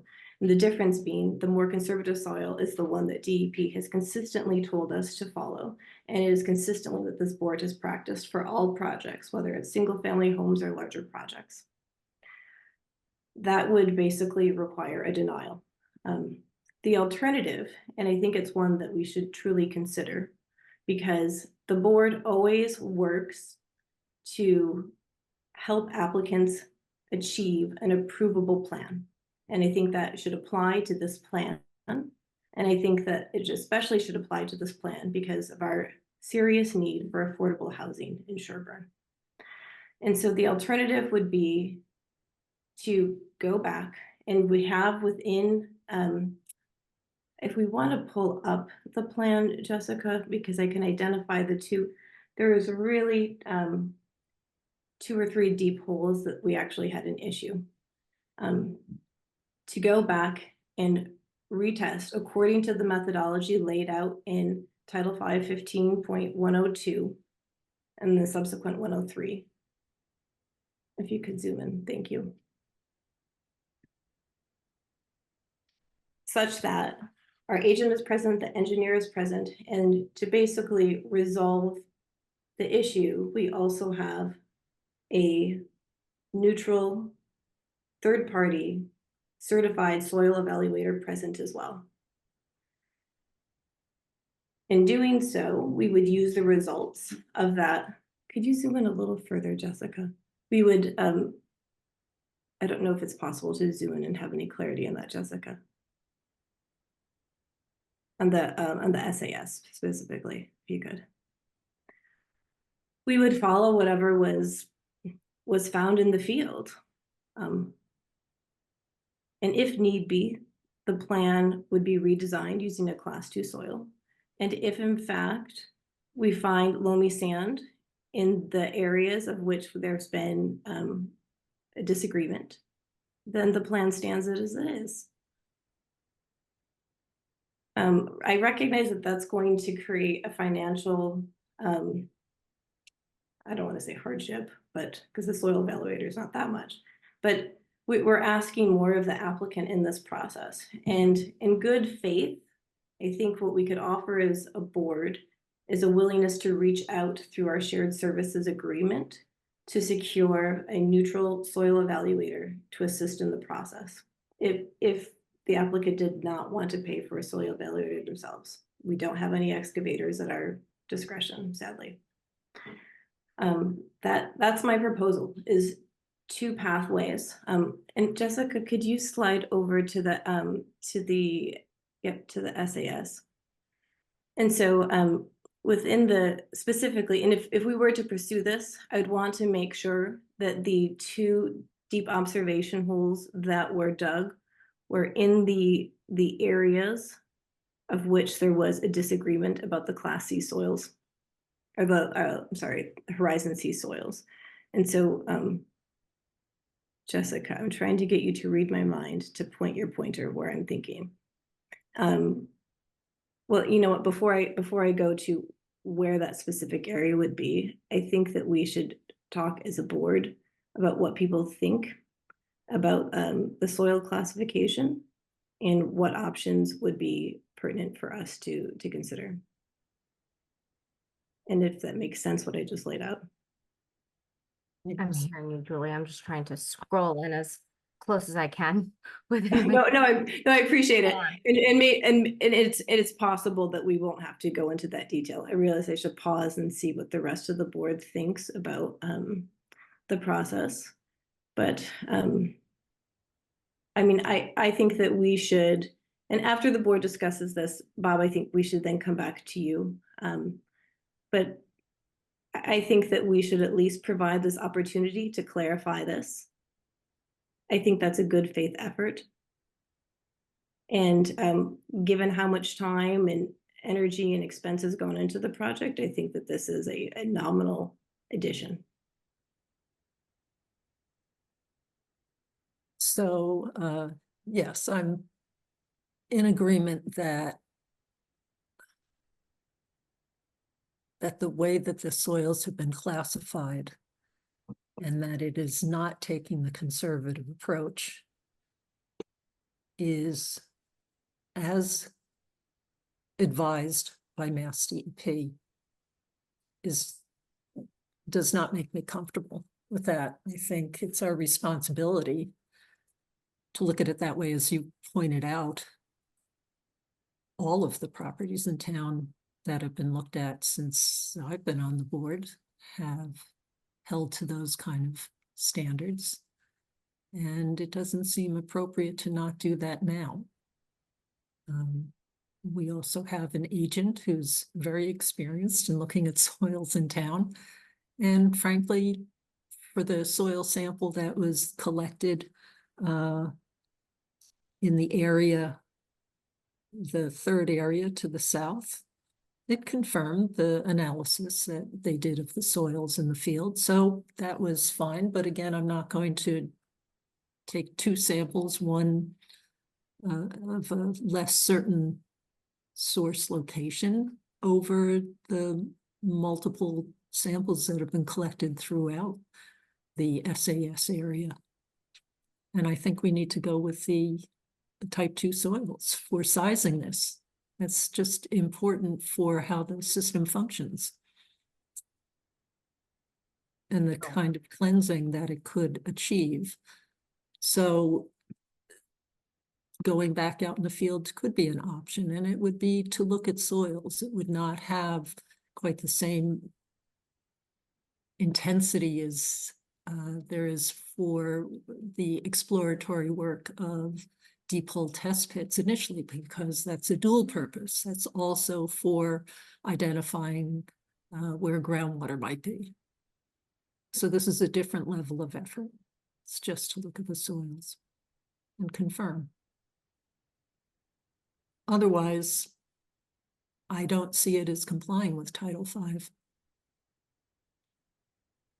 Specifically for me, Daryl, it's Title V is very explicit on the methodology to be used. And again, I'm not saying it wasn't done. It was done for this project. And I feel like we have to follow what is explicitly set out is the rules for how to determine the soils. Mm-hmm. But for the rest of the board, what are your thoughts? Oh, there's been a lot of discussion previously about the soil types, and if there is a mix of soil in one of the samples, and that certainly then impacts the whole system, and we're looking at a soil that will require a larger field because of the qualities of it, and we have an obligation to, for the safety of all the abutters, to go for the more conservative route. But then I do realize that then causes a site challenge. So, but then that leaves us with what, rejecting it or revisiting it at a prescribed location and taking another sample. So being fairly new to this and trying to take a 10,000 foot level, for me, it feels like, yeah, we'd like to take a more conservative approach. I mean, this is a very big project. It's going to impact a lot of folks.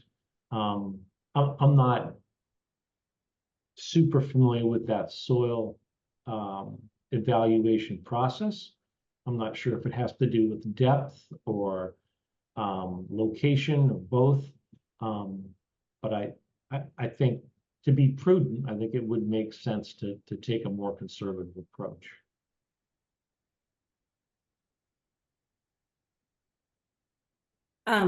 So I think that there's kind of two choices. One,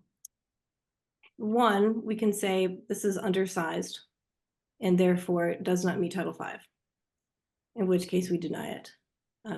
The alternative is that as a board, if we agree, I think that we should offer this as an opportunity to the applicant. He can take it and he can leave it. It is his prerogative to do whatever he wants with that opportunity. But I want to make sure that as a board, if we agree to at least offer it, I think we should. I think it is a good faith effort. I was thinking the same thing, that the information is there. And it's a matter of verifying, because apparently there was agreement in the field initially, but somehow that changed over time. So that agreement maybe could be struck again. Well, and to have a third party present, because I just think having a third person in there who is neutral, another set of eyes, I'd like to see agreement in the field, but I think we have to add in another professional opinion down at the level. And we've asked the shared services group at the meetings whether this kind of thing, we could get some assistance with this. And there seem to be routes through the shared services where that could be worked out. And that's, again, that would be the applicant's choice if they wanted that. We're simply trying to actually come to an approvable plan. And this is where we're stuck. If no one else, a choice, because otherwise, I mean, right, for us, we're trying to get to the decision so it's made. And so we've issued an opinion on this project by applying the regulations to it. So it would mean a delay on a decision, but again, I would leave to the applicant. Bob, go ahead.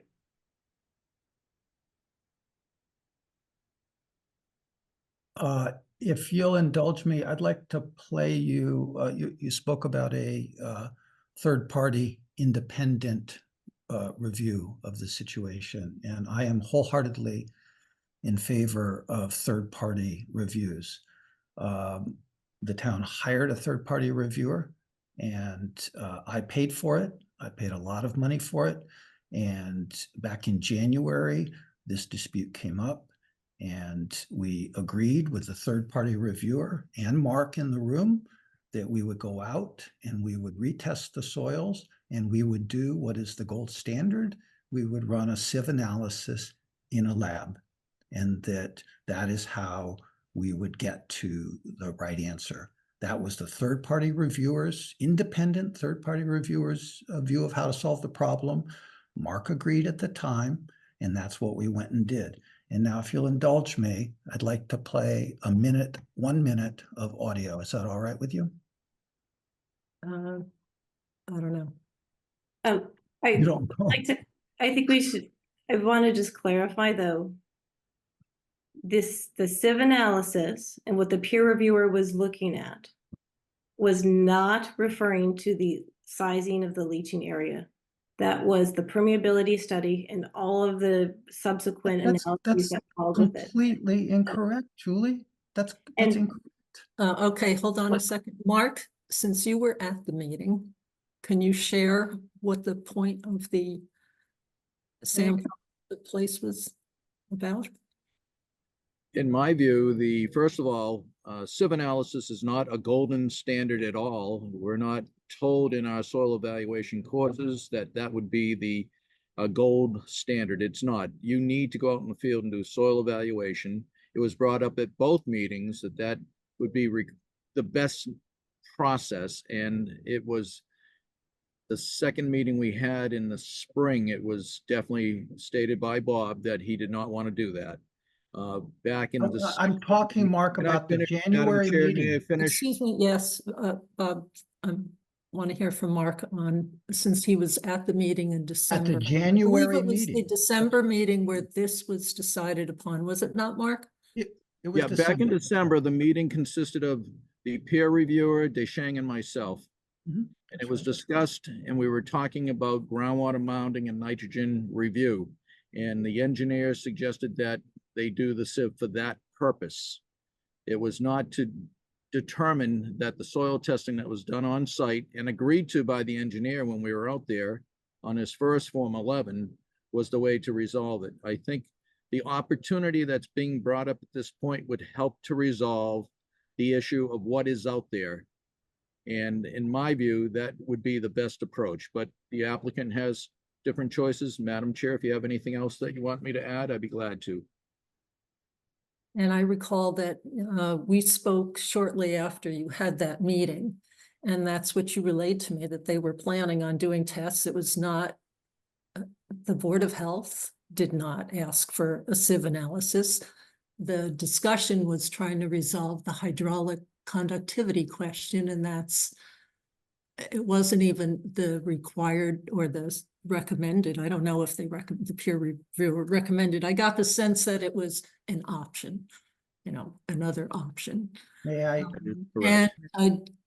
And they were planning to be in the field to observe it. That was not on your radar because you had other duties to attend to on the site. You did see some of it, but not all of the sampling.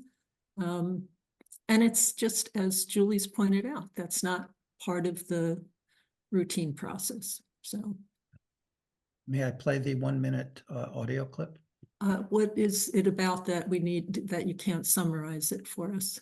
I would like to play a 1 minute audio clip of the town's independent peer reviewers' view on this topic. I think it's important. We were there, we heard it, so I think it's important for the entire board. Steve was not around during this time, and I appreciate that he's coming into the process. I would like to take 1 minute of your time to play the audio clip. Is that allowable.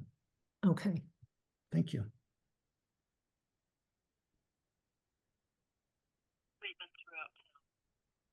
How about this for a proposed way to try to cut through the thicket here? Obviously, everybody's position is well documented and written down and submitted to us by emails. We thank you for that as always, because then it can be put up on the website and anybody can sort of drill down into it as far as they want. Unintended, I guess. Steve Bully, is this something that you can ask Peter to look at as part of his looking at the septic as to who has the better end of the stick on which soils characterization and whether it matters, and if it does matter, how much? Yeah, certainly. I thought this had been rectified with the soil testing. It was lab tested, and I think we're on that side of things where we have lab tested data that shows a certain soil type. So I don't know where else we could go with this. If that's your position, just say so clearly. Say we read the most recent things from the Board of Health, but we still think the lab tests are the lab tests. If that's the right engineering way to say it. I mean, a lab tested material, we'd go with that 100%. Okay. May I address this, Rick? Well, hold on. I think Darryl was next. So what he said was, with a lab tested result, we'd go with that 100% of the time. That is a engineer and a soil evaluator speaking, an independent expert hired by the town.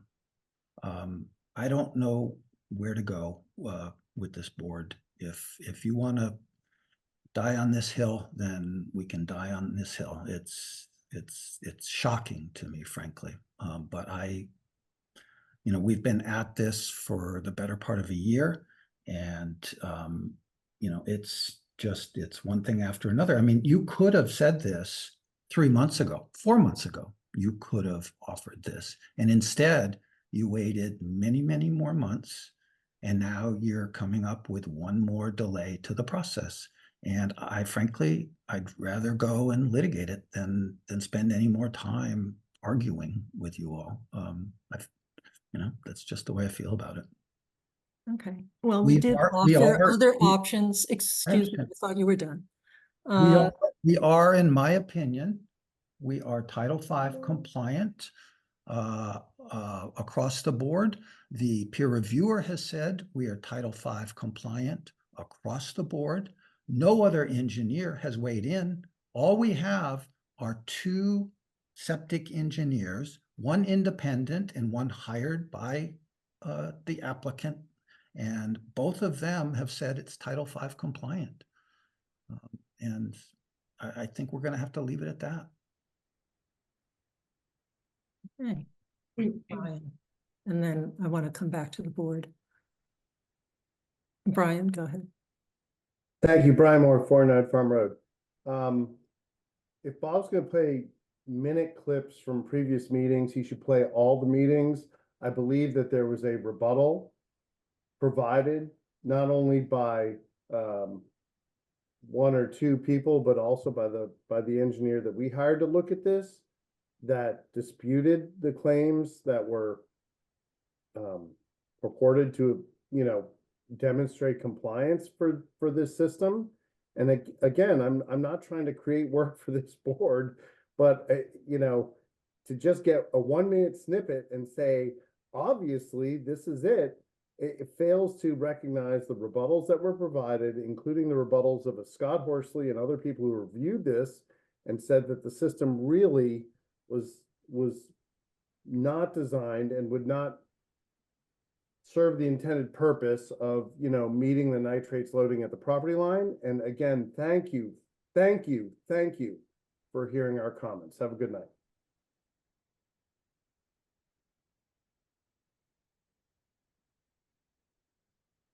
So I do not have confidence in the soil evaluations that were presented on the plans.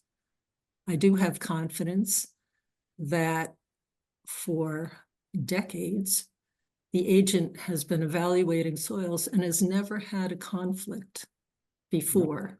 That is right. You're absolutely right. And this could have been, we did discuss along the way, going back out and trying to confirm this. We did not, the Board of Health never advocated for a sieve analysis and then chose to ignore that sieve analysis. No, That you is agreed not to what a happened. sieve. You We agreed did to a not sieve. agree to You a did sieve. We agree. didn't find. Mark came out and witnessed it. He No, was no. there. Mark, excuse me, we have to correct the record on this. Mark, Yes, would you please. like to address what actually Mark happened? was there when we took the Yes, samples. Mark was there, so please, I would like Mark to speak. Okay, I was there, but not when they did the original excavations. I was there when, and I have pictures showing the engineer taking shovelfuls of two different types of soil. One based in color. One was more on a gray side, one was more on a brownish side. That I believe was on January 3rd. I was supposed to be out there as a secondary person because originally the peer reviewer was going to be out there and stated they did not want to be out there. So that's what happened that day. Their reviewer was invited and said, Thank you, no, Madam Mark, Chair. Thank you, Mark Madam can Chair. I'll cover. refer back to Yes, you. Bob. So, Okay, I think as, yes, go ahead. go ahead, Gerald. No, I'm no, sorry. please jump in. Um, Julie, you could have asked for this 3 months ago. We did, and you did not want to do it. No, you did not. Not 3 months ago. Or so 5 months Chair, ago. if I We've may been add to asking that. for clarification on this discrepancy for a long time. So I don't want to go down that path. We've already been on that path. You know, you talk about I only want to having hear what, Bob, I would like to hear what Julie was going to say. actually, I was going to say, I think we can, Deshang, if you want to speak specifically to one of these topics, go ahead. As well as the design engineer and also involved at all the meetings, I would so I'd like to give like just a quick history what this things was coming to this point. I would so in the field, Mark and I worked very well, and sometimes we just when the soils was not very to a way was more to a way like we will be both 100% agree with the loamy sand or sandy loam. If I look at my notes, I submit my report, original 11 report. I went back and checked on it. My notes is exactly all loamy sand, but in the field, I do remember Mark said, oh, it's loamy sand to sandy loam. And I didn't record it, in my opinion, for the reason that we did. So it's a required, technically, it's a big field. We only need to do 2 perk. And but because it's big, we did 4 perk. And we did 7 deep holes. All the holes are more than 10 feet. I think it's ranging from 10 feet to 17 feet. Exactly meet all the Title V requirement. And so sort of, Julie, you know, the Title V, even you do 10 feet, it's only require 4 feet permeable soils. You can test in it. So in a way, you can have multiple layer of soils. And if you have one layer is more than 4 feet, you can test in it, and that's meet Title V. And if you have a deeper soils, maybe a little bit different, you don't have to test it. But if you don't have enough depths, then you have to test in that restricted layer. All right. So we did all the testing in the layer we believe is loamy sand to sand technically when I was not thinking was sand until the soil samples taken to the lab. Why I want to emphasize on that? Yes, as the soil evaluator was trained, we have like a little shortcut hand feeling experience type of checking on the soil texture. but just as a peer reviewer said, also as a soil scientist, as I was, so there's nobody, including myself, can be 100% sure for soil texture without the lab testing. So the lab testing is the golden rule to confirm a soil texture. There's no other way. A soil evaluator or any other soil map is kind of approximate, okay, including NRCS soil map. They are not definitive. Unless you take the soil sample, the soil sample was trained by myself, 30 years of working in this field just as long as Mark, and we hand filled all the way based on our training, but that's just approximate. That's why when we in the field, when I cannot be 100% sure, and when we call loamy sand to sandy loam, most of the time I would go for the lower one. However, for this side, we had 2-3 minutes, 1 4 minutes per inch, and 1 5 minutes per inch. This kind of rate, in my 30-year experience, definitely in general is in the loamy sand category, can get that good rate. So with that said, so my first report submitted by email, probably a couple months or some. I have all the email record. I sent it out to Mark and Board of Health. I clearly showed all my soil logs as loamy sand. And then during the review, Mark said, "Oh, I have a record saying loamy sand to sandy loam." So that's why I changed it. At that moment, I said, "Well, you know, it's easier just to make a piece to be conservative in that perspective." So I did revise it, send it back, and that's what Mark had on record. And later on, when we were really getting into the design phase, disputed on it, and I said, "Well, look, I would." So it looks like we do have a tight side, but on the other hand, I'm not going to elaborate how conservative it is, because the nitrogen calculation doesn't even rely on the soil treatment. The nitrogen level was taken right after the IEA system 19. So that in that perspective, the soil is just another safety factor, putting in as a conventional system perspective. So anyhow, so then we had a meeting in December 2023.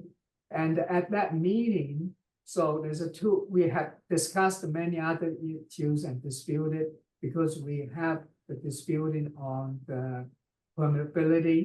So for hydraulic conductivity for the mountain, the same time, we already had the dispute on the loamy sand and sandy loam uncertainty. So I clearly remember we agreed that we taking the soil sample, 1 stone for 2 birds, so we can taking that to the lab, testing for the gradation, and that can be used for both. Can be used for analyzing the permeability. At the same time, can also confirm the soil texture. And so that's what Peter Dillon, the peer review, remembered. So at the second meeting, so early this year, and right at the meeting, Mark, if you remember, we asking Peter. I know Mark, he did either didn't remember or so to a degree, but Peter. So three people, 2 out of it remember is for that. Otherwise, why I bother to do that analysis if we are not agreed to? So there's no reason I will just go for something we never agreed. So, and then when we took in the soil sample, I just want to make sure I did show all the evidence, the color, including the soil texture, if that soil was taken from the upper soils. At the meeting, the peer review again chipped it in to express his opinion. He said, based on the sieving analysis, there's no way the soils can be taken from the horizon B. Okay, that's what his word. We can go and ask him again. That's what I clearly remember. And and he also confirmed that at the first meeting, we agreed that this soil sample is for both, not just for permeability. Okay, so I just want to clarify my recollection and that all the word I said, so I don't mind to go to take another soil sample testing. That's not the point. And I think it's just the point is, are we really making the things any better? Will go coming out any conservative compared with any conventional design? As I said, the nitrogen level, we are using it, evaluating it, was not even including the soil treatment. It's only after the IA 19. So therefore, all the soils, no matter what you did, even 1%, 2% removal, is a gravy on the, on the cake. That's my, from my perspective, from the impact perspective, and from, as I said, from the pressure dosing perspective. So the field size is more than adequate to handle this flow. That's just one thing, and I just want to chip in as a research I have known researchers doing the leaching field study by applying effluent. They did very quite a long time, and we met with George at the testing center. I have a scientist in China. They did 5 times of the flow of the US applying for the treatment. They can achieve the same result if you did it right with the pressure dose. I will end up here. Thank you.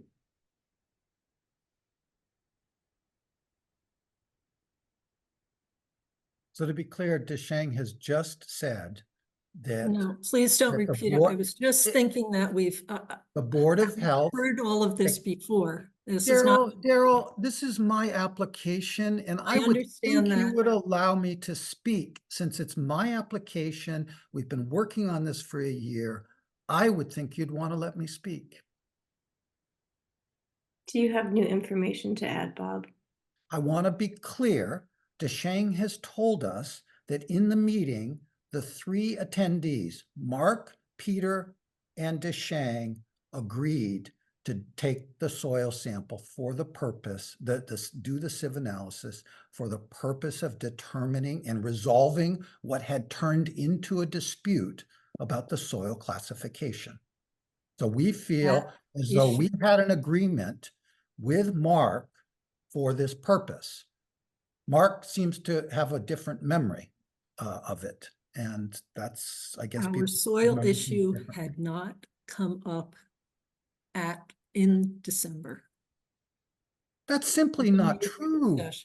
That is not true. We were concerned then with That is the absolutely analyses were the focus that we had at that time. That is false. That is false. Okay, I think as a board, I think yes, we have to make a choice. As it stands, the sieve analysis was not witnessed, and to my knowledge, analysis was not witnessed. Mark was there when the samples were taken, Julie. that is not his account. Present on site. Our prerogative to take our agent's account. No, what Mark said tonight. Let me clarify what Mark said tonight. He said he was not there when the holes were dug. He was there when the samples were taken out of the holes. So they were witnessed. The samples were witnessed by Mark being taken out of the holes. He said that tonight. Mark, would you like to comment? I can note what I saw and what I did that day. That was January 3rd, I believe. I was there when the second scratched out hole was when Deshang was scratching out soil from that hole, not the bottom one, but the upper one. I was there for that part. So I wasn't there for the full examination that occurred prior to my arrival. That's what I was doing on site on that day. So you were invited to be there to witness, and you witnessed, evidently, as you say now, one of the two. And Julie, you're going to let me explain. Go ahead, Bob. Are you questioning Deshang's integrity here, that he didn't take the samples properly, Julie? Don't answer that question. Yeah, that's not where we're going. We're trying to find resolution in this, Bob. Which is I've been trying to find resolution with you all for a long, long time. So to the board, we can take the sieve analysis, which is not outlined in Title V, or we can take the Title V methodology that was applied and choose how to apply it. it sounds like that there is no interest by the applicant to retest according to 15.102. I believe a sieve analysis, like your peer reviewer says, I believe a sieve analysis is the gold standard and the appropriate way to determine the soil classification. Running the soil through your hands, yes, that is typically what's done because typically there is agreement.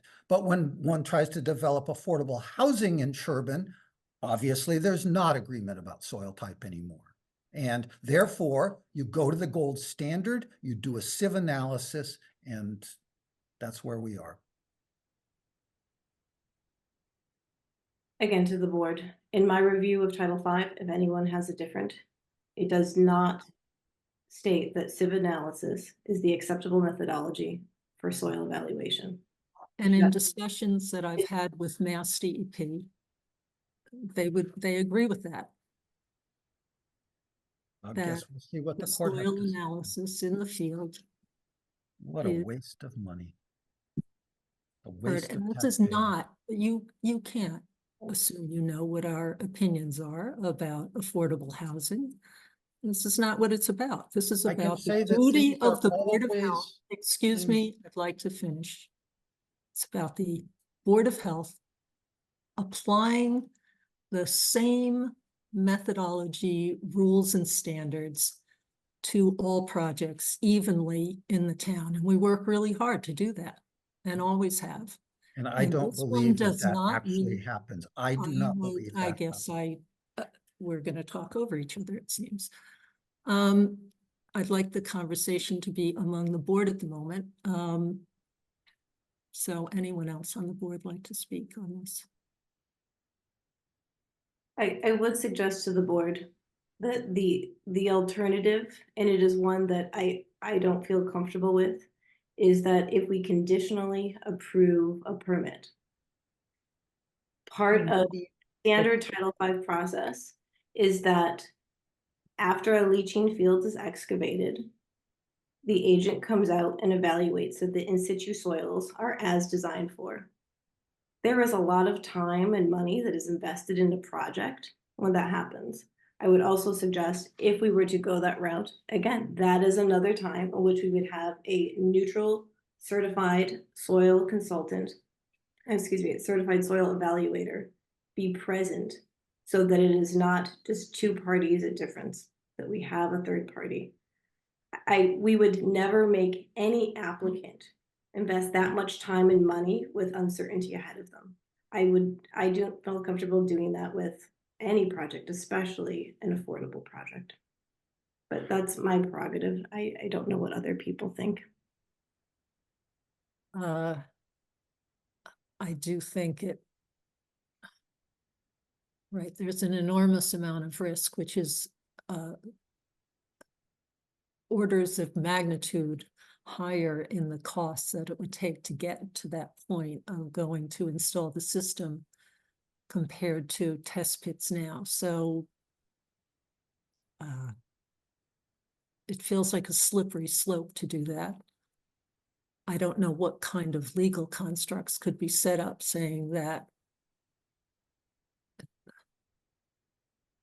How does the applicant acknowledge the risk of that route?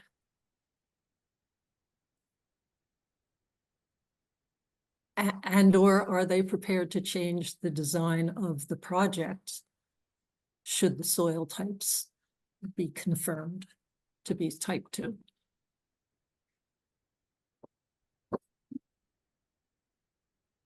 I think that's a difficult situation to put anyone in. Right. And this would be happening again. I mean, the site would already be partially developed. Wells would have to be installed. And you know, that's getting passed on to a future board, since this would be a couple, at least 1 or 2 years out. I don't, it just doesn't feel like something that I would apply to really any project, but I'm willing to hear from other people to convince me otherwise that it's a risk worth taking. I don't think so.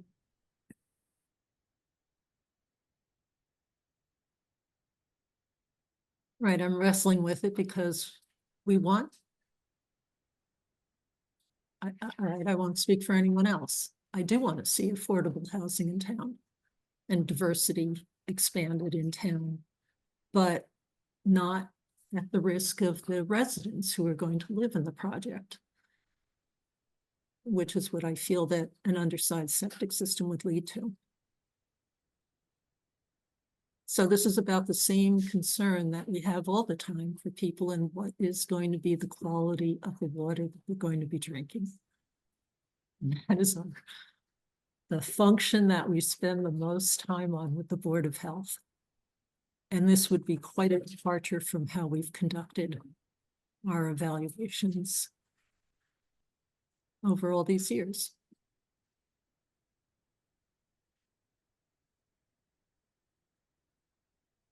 And then Steve, for you, I don't know if you were able to listen to all of the myriad of meetings that were held and review all the documents that came before. So I realize this is probably extremely difficult for you and normally if a board member misses a meeting, they should participate. They need to review the missed meeting if a particular topic was discussed. I think when there's a transition from one board member to a new board member, it's slightly different, but I'm not positive on that, just to let you know on the deliberation side.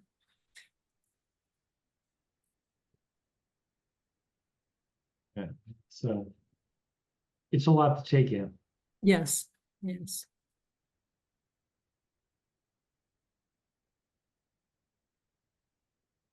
Diana, did you want to say anything?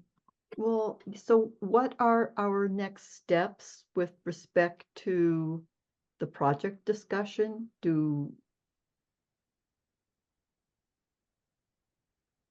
It doesn't look like the option you proposed, Julie, is palatable to the applicant, but I don't want to speak for you, Bob.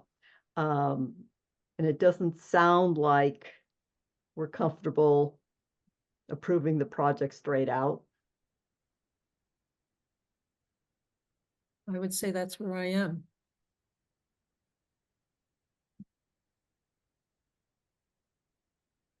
Yeah, I agree. I mean, I feel like it would be setting a precedent to not use, again, the information that we have on our Form 11. I don't know when we've ever done that. And substituted something else. I mean, I don't know of it ever being done. Mm-hmm.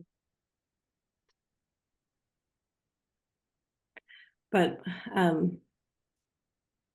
so I guess Diana, we can't.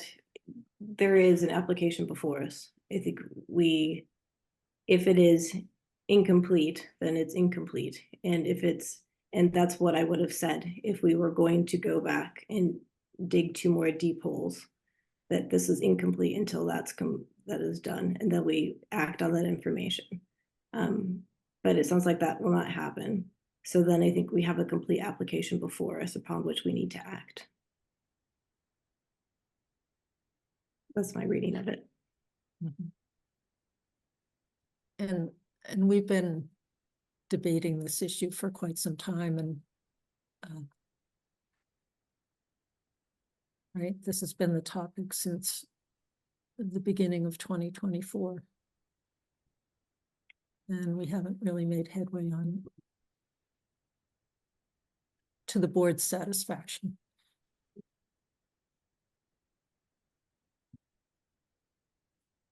So do we have a motion about whether? Before you go forward. Excuse me, would you like to say something? Yes, I would, please. Okay. Would that be all right with you? Yes. Thank you. My engineer has his hand up, and I'd like science to matter in this conversation. So let's hear from the engineer.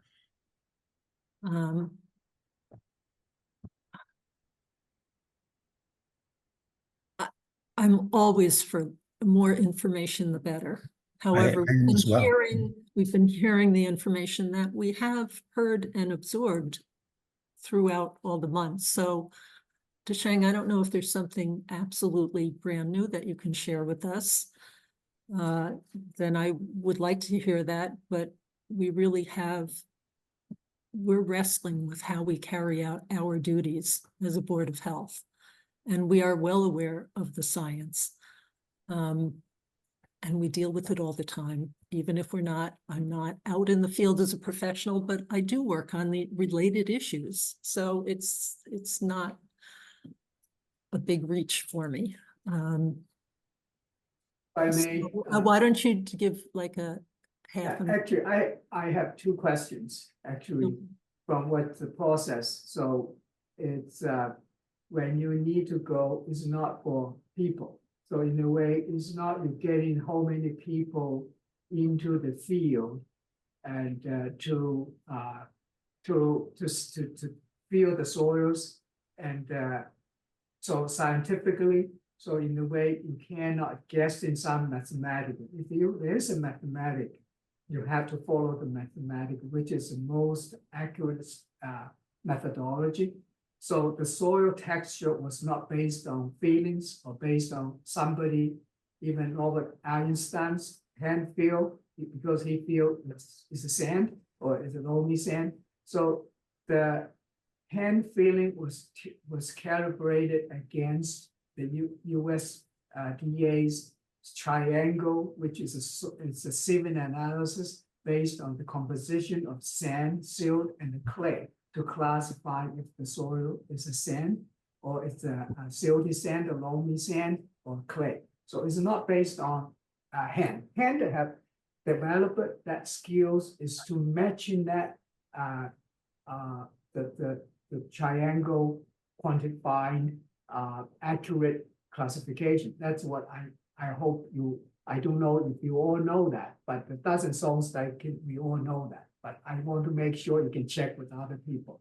So Okay, therefore, so the question is whether we understand that distinction between hand analysis and even you open yes. another test bed, you're going to have a dispute. And how to set that dispute is not getting 4 or 5 soil evaluated there. You still have to take soil sample. How to take the soil sample in the field? Yes, we have to take it representative and agree to take what soil sample. That's just the procedure, in my view, can settle dispute, really set the dispute. It's not politically, we want to make it friends. Okay, it's conservative, it's fine. But if we really want to get to the truth, that's the only way to get to the truth. Okay, number one. And second, so when Julie was stating I'm not compliance or the project not compliance, I respectfully disagree with it. We, as a design engineer, I did put the right finalized Form 11 at record and put on the design plan as what I would call what the soils is. Okay, it's in full compliance. And right now, only thing is a dispute. It's not, we didn't comply with the Title V. In my opinion, and in the peer review's opinion, the project's in full compliance with the Title V. It's exactly what you read from. So as when you said you have to have a depth to 10 feet and all that, blah, blah, okay? So right now, the only thing is a dispute on the soil texture in 2 test pits.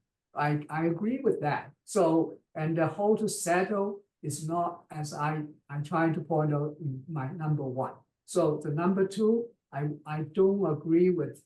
If you can say, then that's why I have a second question is, as a liability on the performance of the septic system design, who is responsible? If that failed, right, is a creative land and water engineering liable, or is the Board of Health of Sherborn reliable? If Bob find that failed, if you approve it, is he going to sue me or they're going to sue the Board of Health? That's just a legal question, because who really, I did talk to DEP2. It's up to interpretation from either the soil evaluator.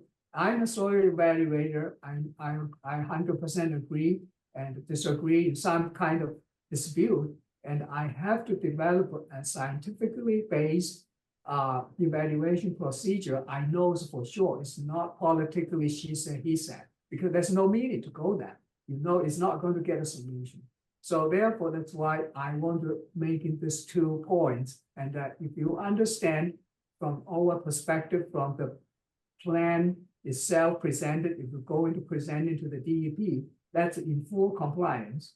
But if you want to ask in another opinion, just say, oh, because I see that soils is different from yours, I agree with that. So how to settle that and who should be responsible for that? And then even though at the time when we called, we didn't call class 2 loamy sand, we just even Mark just said loamy sand to sandy loam. It's just like in that uncertainty kind of stage, was not 100% sure it's sandy loam. So that's 100% sure. Mark can speak himself. And then I was listening to that comment, but when we did all the perk in my forms, and I went back to my notes and I copied my notes, I sent it back. That's just from the 2 soil evaluator. You definitely can go further to get more people, but I still have to emphasize the only way quantifying to determine a soil texture can only be by sieving analysis, not by hand. Okay, thank you. So, So we are presenting is- science, and we I- want you to take excuse me. science as the rule tonight. all right. Thank you. So we keep getting off on a different track. Part of this is about, again, the reliability of an agent who has been in the field for many, many projects, I would say more than even you, Deshang, and has worked with a wide range of people evaluating soil. I've had the privilege of being there for various ones. Someone brought in a PhD soil scientist from UMass to do their soil evaluations on their project, because I don't know what the connection was, but there hasn't been disagreement on evaluations in the field. And so that reinforces the observations that the agent has made. We also have 7 test pits of information, and we have 2 soil samples that were sent for sieve analysis that are not representative of the entire area that we're talking about developing. So to me, that's where the information is. It's in a wider distribution of information from across the leaching field areas.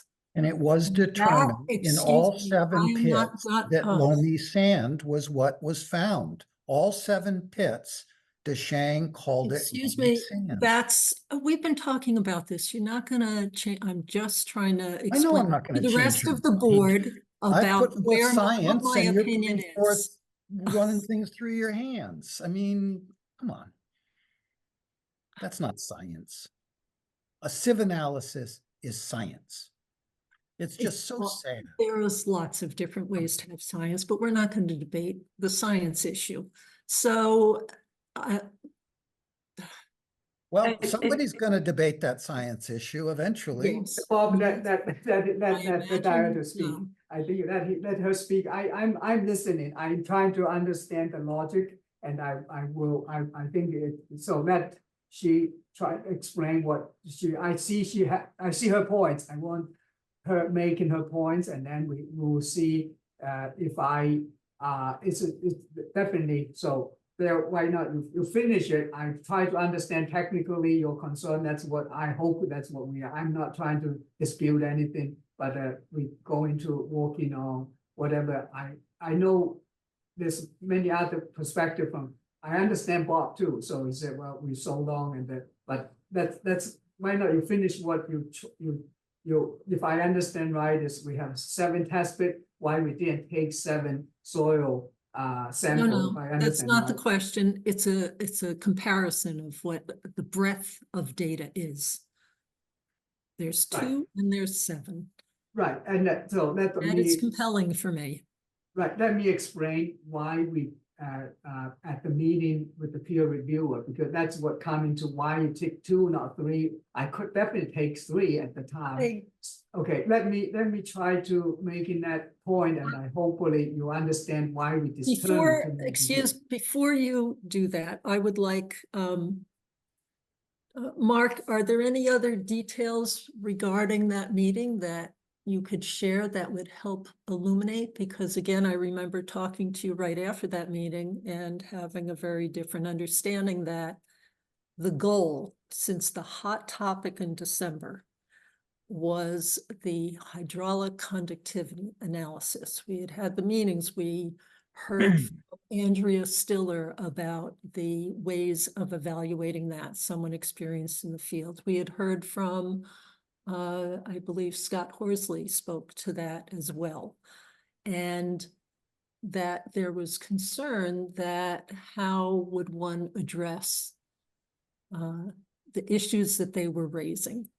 And it was the shortcut, rather than doing a borehole and doing the hydraulic conductivity analysis that way, to go out and instead gather 2 soil samples, which to me doesn't include the dynamic of that's just a soil at a moment, whereas how water flows through soil depends on the whole profile and the whole column of soil. So that's why they were talking about the borehole method being more effective in really determining what the dynamics is going to be, as opposed to just the soil type at one point in that vertical distance.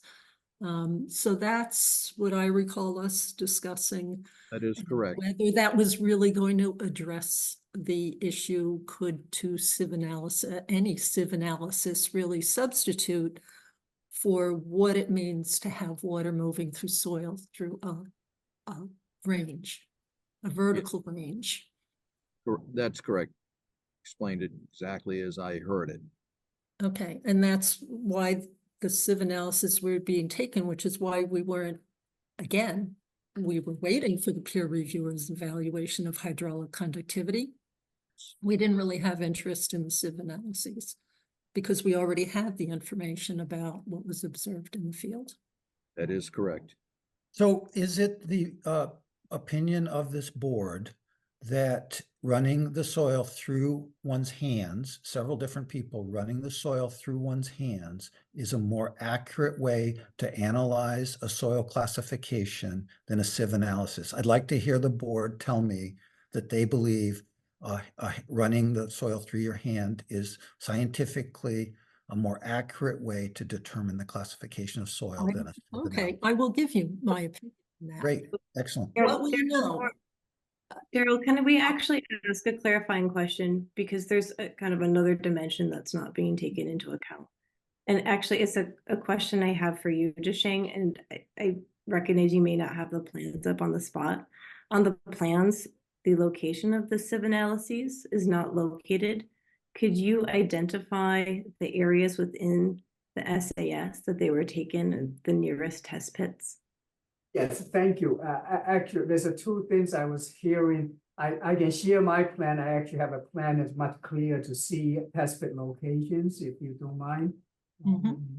So that we can see better. That's why exactly. And that will fit in very nicely with the reasoning I was going to present. Okay, Because we've so gone over this once before at a meeting with you, Jisheng. yeah, okay, let me see if I can share so that. While Desheng's doing that, I just want to make sure we put a pin in the question that I asked, because I think we should get the applicant's position and the board's position on that question very clear for the record. And I just told you that that was my plan, that this was dovetailing. I just want to put a pin in that question. Oh, thank you. So this is, you can see all this test bit. So here, so that elongated one. So at the meeting, I don't want to try to beat that. Somebody trying to say something. So I can, all right, so then, okay, so to answer the question, so where we took the soil sample, that's the how to, just like you when you have 300 million people hold you to pour a hole to understand the situation, that's basically when we were at the meeting discussing, even though as a scientist, we all know you have some kind of limitation. You want to take the most representative to cover what it is. So in general, the soils up on the hill, normally it tend to be, unless it's esker or sand pile, they tend to be more tight and silty. And so when the water carry that down to the lower, like toward the river, and they tend to be more sandy because they all kind of sorted out and washed out. All right. So based on that kind of general geology, so science, at the meeting, I did asking Peter and well, Mark, if you remember, I understand. If you don't, I understand that too, because maybe you can think in something that different, your concern, your focus and concern. That's all happens, including myself. So we say, okay, this is uphill and this is downhill, right? So we need to take in sample at the down gradient side, and then we need a sample at up gradient side, because the up gradient is most conservative would reveal, and then the down gradient would be probably likely more sandy soils. That's before we even take the soil sample. So we take a soil sample, pretty much line up in the center of the three fields, right? So one is close to, I'm trying to grow up, let's see, test it, what, near the end. 5. So let's see. It's a right probably down gradient of the 5. Let's see if this tested 5, 11, 5, 2. It's right somewhere here. All right. So it's a maybe close at that moment. I don't, because that's in the field. And the other one we dig in right next to the most upper 11. So I think it's on this side of it. So we dig in a sample here, took the sample. So that's a 2 test fit. So we said we will cover the up gradient side and down gradient side. And the sort of, interesting enough, the soils from the test sample 1, the down gradient side, are coming out civil analysis as a sand. As a sand, okay, it's better than loamy sand. And this one is fine medium loamy sand. All right, so this one I think it's had like a 5 minutes per inch. All here is have a 3. So that's also in line with the whatever it is. In addition to the soil testing sample, we also taking samples from all the detention basin area. So the other detention basin is up over here. That's on really top of here, totally different. This is the only one we find we coming close to sandy loam, close to loamy sand, but it's on the sandy loam side. That's the only sample. The other ones on the project side. So like if you are in line with coming to basin number 2 here, this one is a sand. So, and this one is a sand, and this one is a loamy sand. So we technically take 4 soil samples from detention basin area through the whole site, and the 2 from here. Actually, we were not just taking 2 soil samples, and so that's also give you some kind of good idea why it's important if you look in the geology. So there's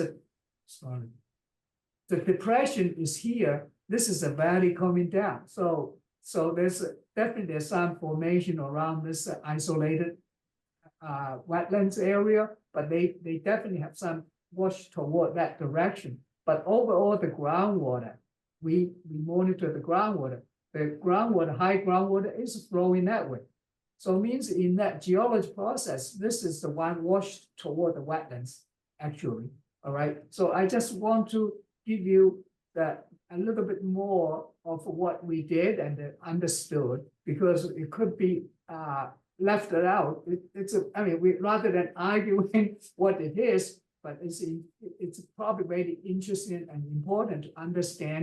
So that broad valley was washed down and more toward the wetland was loamy sand. And I don't know, I haven't really looking at Mr. Moore's site.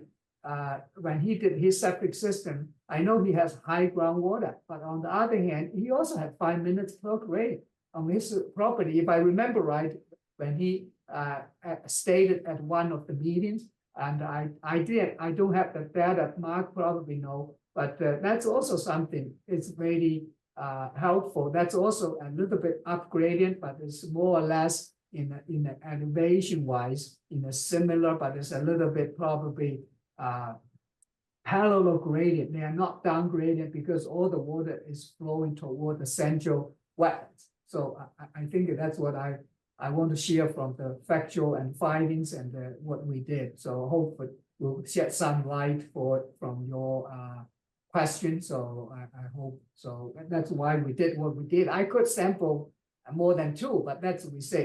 Let's make it like in more cost effective, and so that's what we did. When we get to the site, that's what I did, exactly what we agreed on. And coming out the result, we didn't really predict it, but coming out is like in science or the nature, they follow science physical rules. So in a way, I cannot change it. I just can faithfully try, hopefully, truthfully, faithfully do what I can do and taking the sample to the right people doing the testing and report to you. That's what I did. So we did total 6 samples, and only 1 coming back as a sandy loam, but very close to loamy sand on top of that hill. So in that detention basin A. So rather than that, I think that's also give me the confidence, my feelings.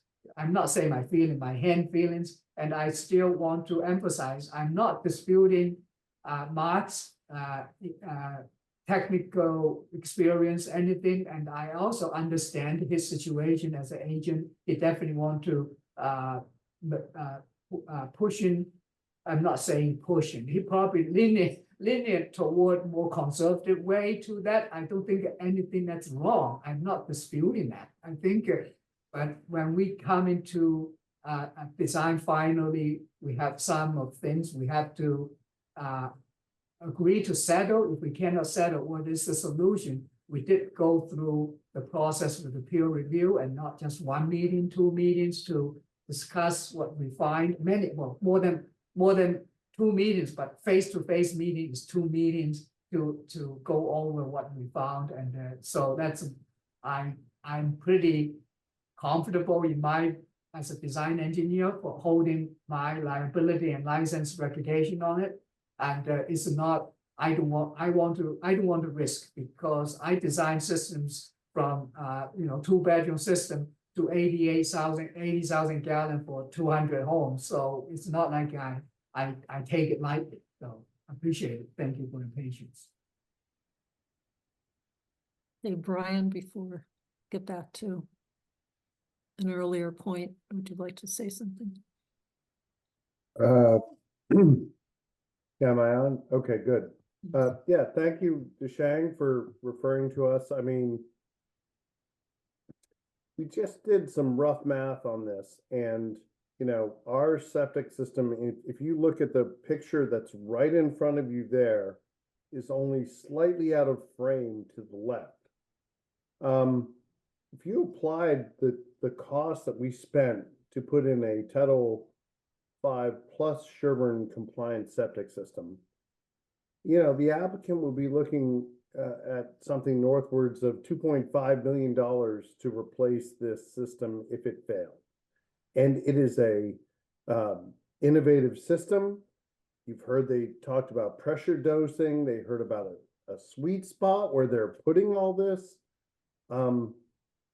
It's nerve-wracking because I have one well and it's in its sweet spot, and I don't have an alternative to that right now anywhere on my property when they put a ginormous Gillette-sized septic system next to my house. So I really appreciate all your time and effort on this, and I appreciate you keeping our concerns and your thoughts. Thank you for hearing my comments. Have a good night. All right. So I have a regarding, question, actually, I have a question for Brian, he can confirm. Brian, if I remember right, actually, if you can confirm for your soil testing at your site, did you coming out as a 5 minutes per inch? Or I remember wrong, because I already said, I just heard, I remember you had one of the meetings, you stated that your perk rate was at 5 minutes per inch. Did I remember right, or is wrong? I really don't recall, Deshang, and honestly, this meeting isn't about my house. This meeting is about an unbuildable lot next to my house on 14 acres where you're trying to put in the world's No. biggest septic, and I'm not going to comment. You can No, look no, at the it- record. Thank Yeah, you. it's just a fact, well, if you don't remember, I highly, I respect you, I just want to, because I remember that, but as again, so Mark can confirm, I want to say that is because I want the board understand the overall geology soils in the overall setting, which is when you're Hey, talking about. Deshang, wait, while we're on the topic, I've never had a geologist take overburdened scientific principles and apply them beyond the limit of bedrock. Okay? So have a nice day. Thank you for your comments. all right, I'd like to take a moment to circle back to the board. It's getting late. Daryl, I have, Mm. in the spirit of trying to find a way out of litigation, I have one last thought to propose to kind of as a counter proposal to Julie, if you'll allow me to do that. We're all ears, Great, okay. trying to solve a problem. Yeah, no, I mean, you We're don't at want an to impasse. you don't want to litigate this issue, and I don't want to litigate this issue. Neither of us wins. The taxpayers of the town of Sherborn lose big time if we litigate it. So I'm going to take one more crack at it.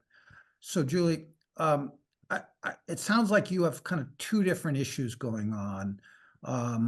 One is the methodology of the determination of the soil classification, and the other is the word I'll use is the breadth of where we tested in the site.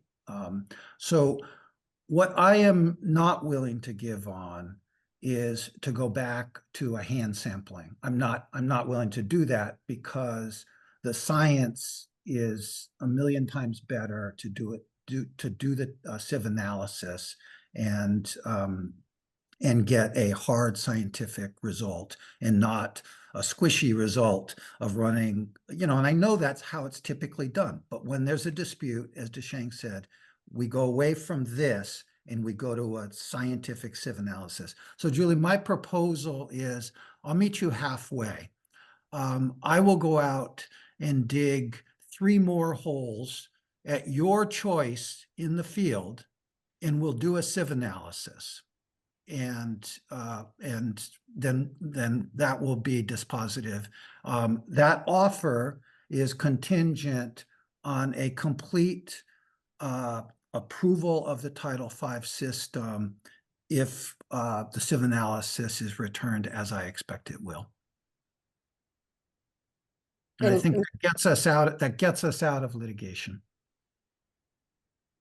And it's the science that's driving the answer. That is tempting. I think the issue is I would like to, before we agree to that, I think I would want the board, tell me what you think, board, to confirm with DEP My thought exactly, yeah. that we could in fact substitute the results of a sieve analysis for the deep hole observations. If they said, yes, you can do that. Well, so what I would say is, if you're going to call and ask DEP the question in the way that you want to ask the question, then I'm not up for that. if we go together to DEP so that we can all hear what's asked of DEP and understand the answer that they provide. That is acceptable to me. Okay. I think we do it via email. That's the way we do it. Yeah, I have a Kind of a little bit nuanced question, I guess, you know. Yeah, first, I think, Julie, so what is said, I understand, but that actually the question for DEP was not, my understanding was not quite accurate. We are not substitute the civil analysis for depot observation. Okay, we are providing supplemental confirmation data for the soil texture. Because we did deep hole, we all our holes, it went down 10 to 17 feet, it's more than DEP required.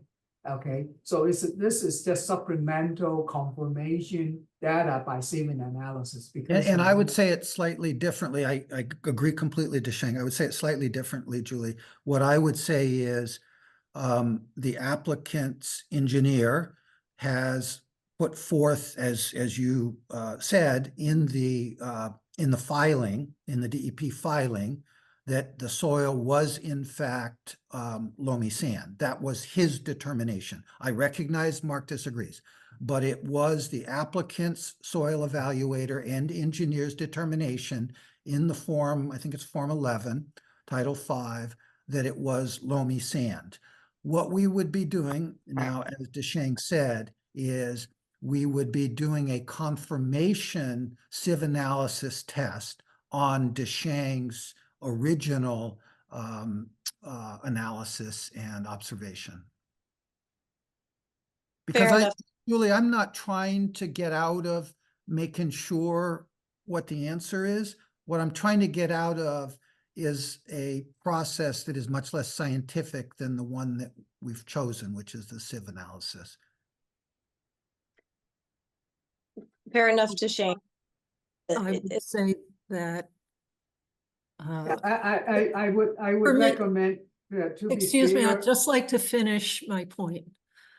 What I would like to say, when at one of the meetings, we asked Desheng where were the sieve analysis samples collected from, and just as you did now, only you did it verbally then, and I had a plan in front of me. So when you identified what test pits it was near, I checked it on the plan, and it was as you described and showed us just now. So to me, what it told me is that except you gave a better description now when you were able to circle it of where the more northerly sample was taken from. Is that the one, and I forget which test pit identifier it was. Carol, I think you mean more easterly, don't you? It was easterly, but it was more north. It was northeast then. Okay. It was not strictly east or north. It was representing the northern two fields. That's how I think about the SAS area. So the test pit where you and Mark agreed on soil type correlated beautifully with the sieve analysis. That's not an accident.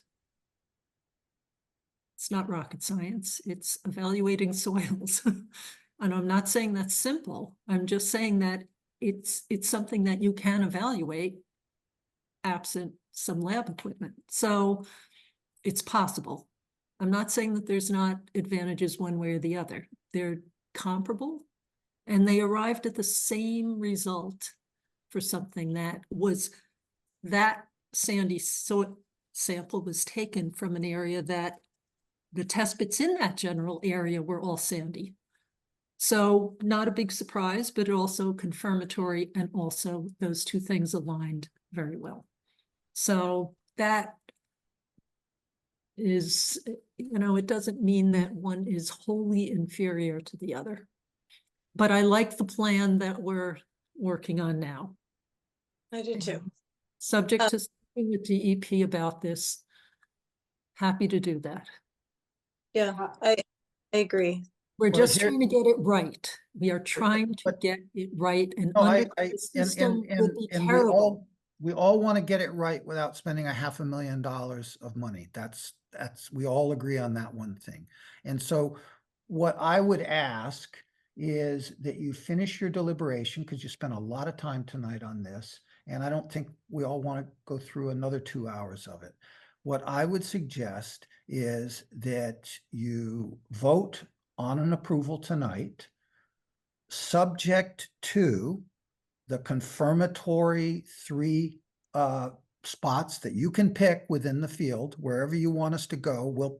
We'll test those 3 spots and we'll get us to the analysis. But may I just sort of interrupt? please, So, please. so I think so one is, we only have a 2 test pit, we have a dispute. So I think if to a way, maybe we should dig in near that 2 disputed test pit, because that doesn't matter if we go to dig in again in that 5 something area. Yes, both Mark and my classification is all loamy sand, but actually the civil analysis coming to be sand. So it's a better than both of us classifying it. I'm not trying to say it's a clean, beautiful sand, but that's the sand according to the USDA's triangle, which is used for the soil evaluation. Okay, I'm just to point out the fact. And then when we agree, I think we may as well to do it for that 2 test pit disputed, right? So nearby there, because that makes sense. That's what my recommendation. And second, if we want to write it to DEP to conform it, I would share that email so we can just make it a very open-minded, so incorporated whatever possible, not to making that language in one way or the other could be misleading us. Coming back, we have to dispute again. So that's coming up. So whatever we need to describe to asking the question, because ask the right question in the right context, you can get the right answer. If you put in questions, technically, I don't want to just put it in my favor. I think we want to put the question seeking the truth for both parties and the 2 sets or 3 parties to get to the bottom. That's all the goal. I mean, So Desheng, you heard what I proposed. You're the engineer on the project. Put it into a construct from an engineering perspective that makes sense for the board, and I will step back and live with what. Yeah, and we circulate. I have a different take on it that I'd like to bring up. This is a site that's had a lot of testing. And to me, one of the most important things is going to be finding a spot that's undisturbed soil. Oh, there's plenty of room. And the other thing is that the sandy soils, as confirmed by Mark as well in his field notes, in, I forget if it was 1, 2, and 3 or A, B, and C, but the southern field, the bottom of the T, the soils were sandy there, and the 2 samples that you took most recently were in that area. So we're trying to get representation again for the disputed area, which was in the northern area. And so I don't want to necessarily cite, I don't want to be resampling down in the southern one, because that there was agreement from the beginning on that was sandy. So there's no point in going there. The dispute was with the more northerly. What is your proposal, Daryl? I like going back to, I think it would be a collaborative effort, right? Because Desheng was out there more doing, maybe more test pits than Mark ever saw. And we need to understand like what's undisturbed soil, because you're going to get weird information. No, so Daryl, what I would say about that is I've been all over that site. There's plenty of room to find undisturbed soil. As you know, these pits are not that huge, and you can. I know, but I just mean that's the criteria. It will be undisturbed soil that will test. Yes. Yeah, no, I have no complaint with that. That's your actual. That's your rule for a test hole. Obviously, yes, it is. Indeed, it is. Yeah. So Mark, do you have comments? on Yes, Daryl, the- just a couple points, not for debate, but just pointing out that if you do contact DEP, you're going to find out sieve analysis is not allowed for soil evaluation. The only time you can use sieve analysis within the Title V requirements is if you can't do a perk based on groundwater being too high. They don't allow sieve analysis for anything Yep. else. In fact, let me finish, please, and I'm not here to debate. In fact, you get penalized if you use sieve analysis if you're doing a perk test, if you can't do one. So the state does not allow sieve analysis for determination. But what I would suggest maybe is that maybe both could be utilized. You're welcome, in my view, we should go out and dig the 3D poles, do soil evaluation, and we will determine compaction as well as the soil types during that. That's what we do as soil evaluators.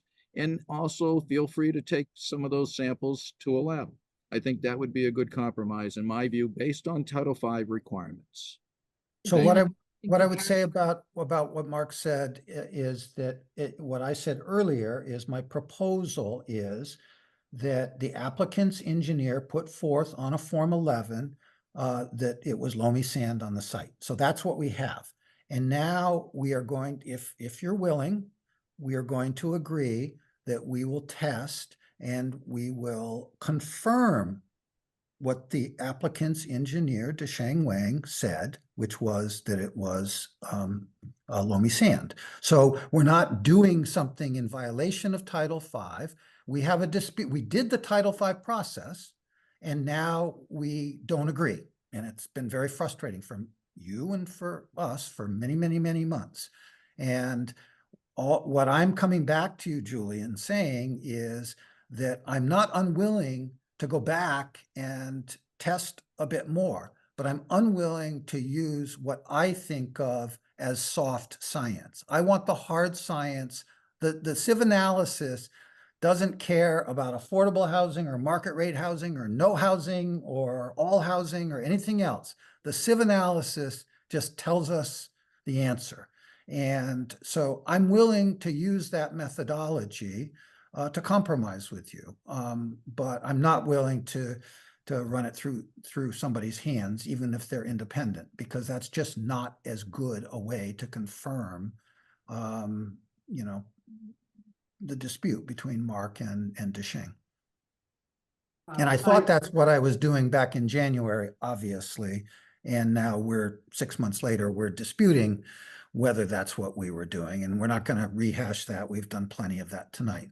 But I'm offering in the spirit of trying to avoid litigation. But in order for that to work for me as the applicant, I need a Title V approval that says you are approved for a Title V septic system as presented, as designed, if the test results come back and confirm the Form 11 with a sieve analysis, or confirm, using a sieve analysis, confirm the original Title V determination that was made by Desheng. That's my proposal to you all.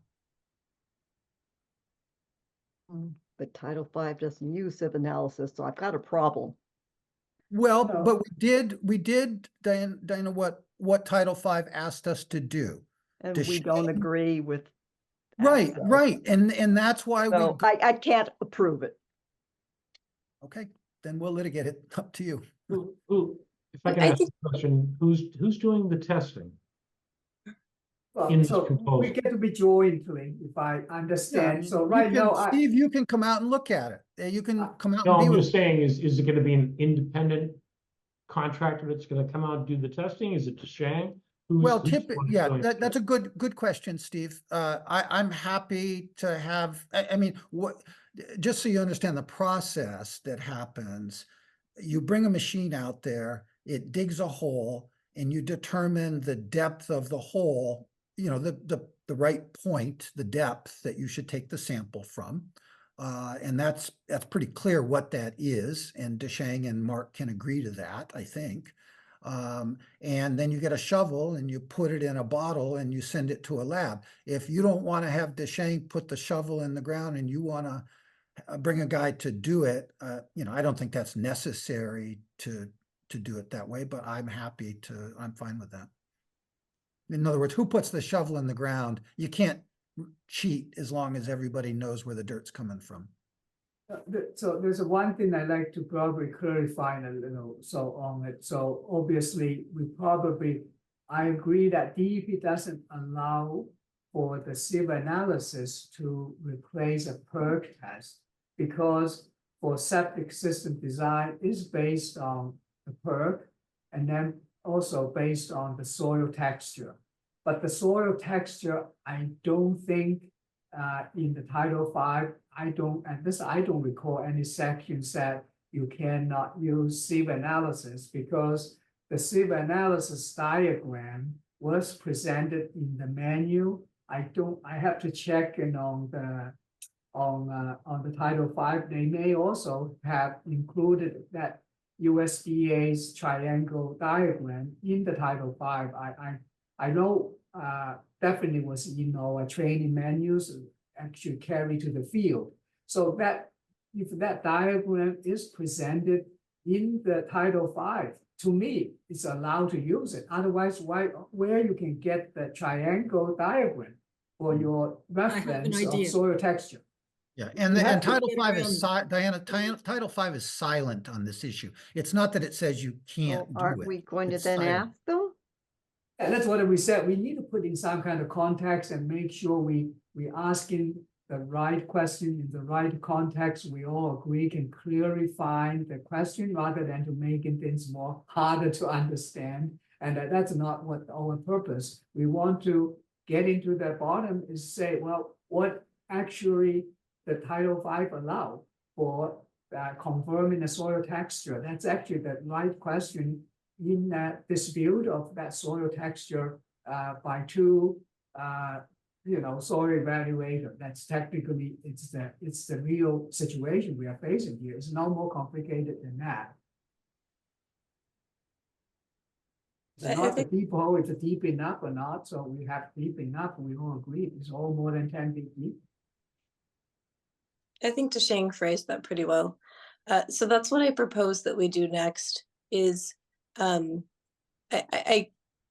I don't feel comfortable conditioning a permit on a analysis process that we do not have confirmation is allowed to supplement.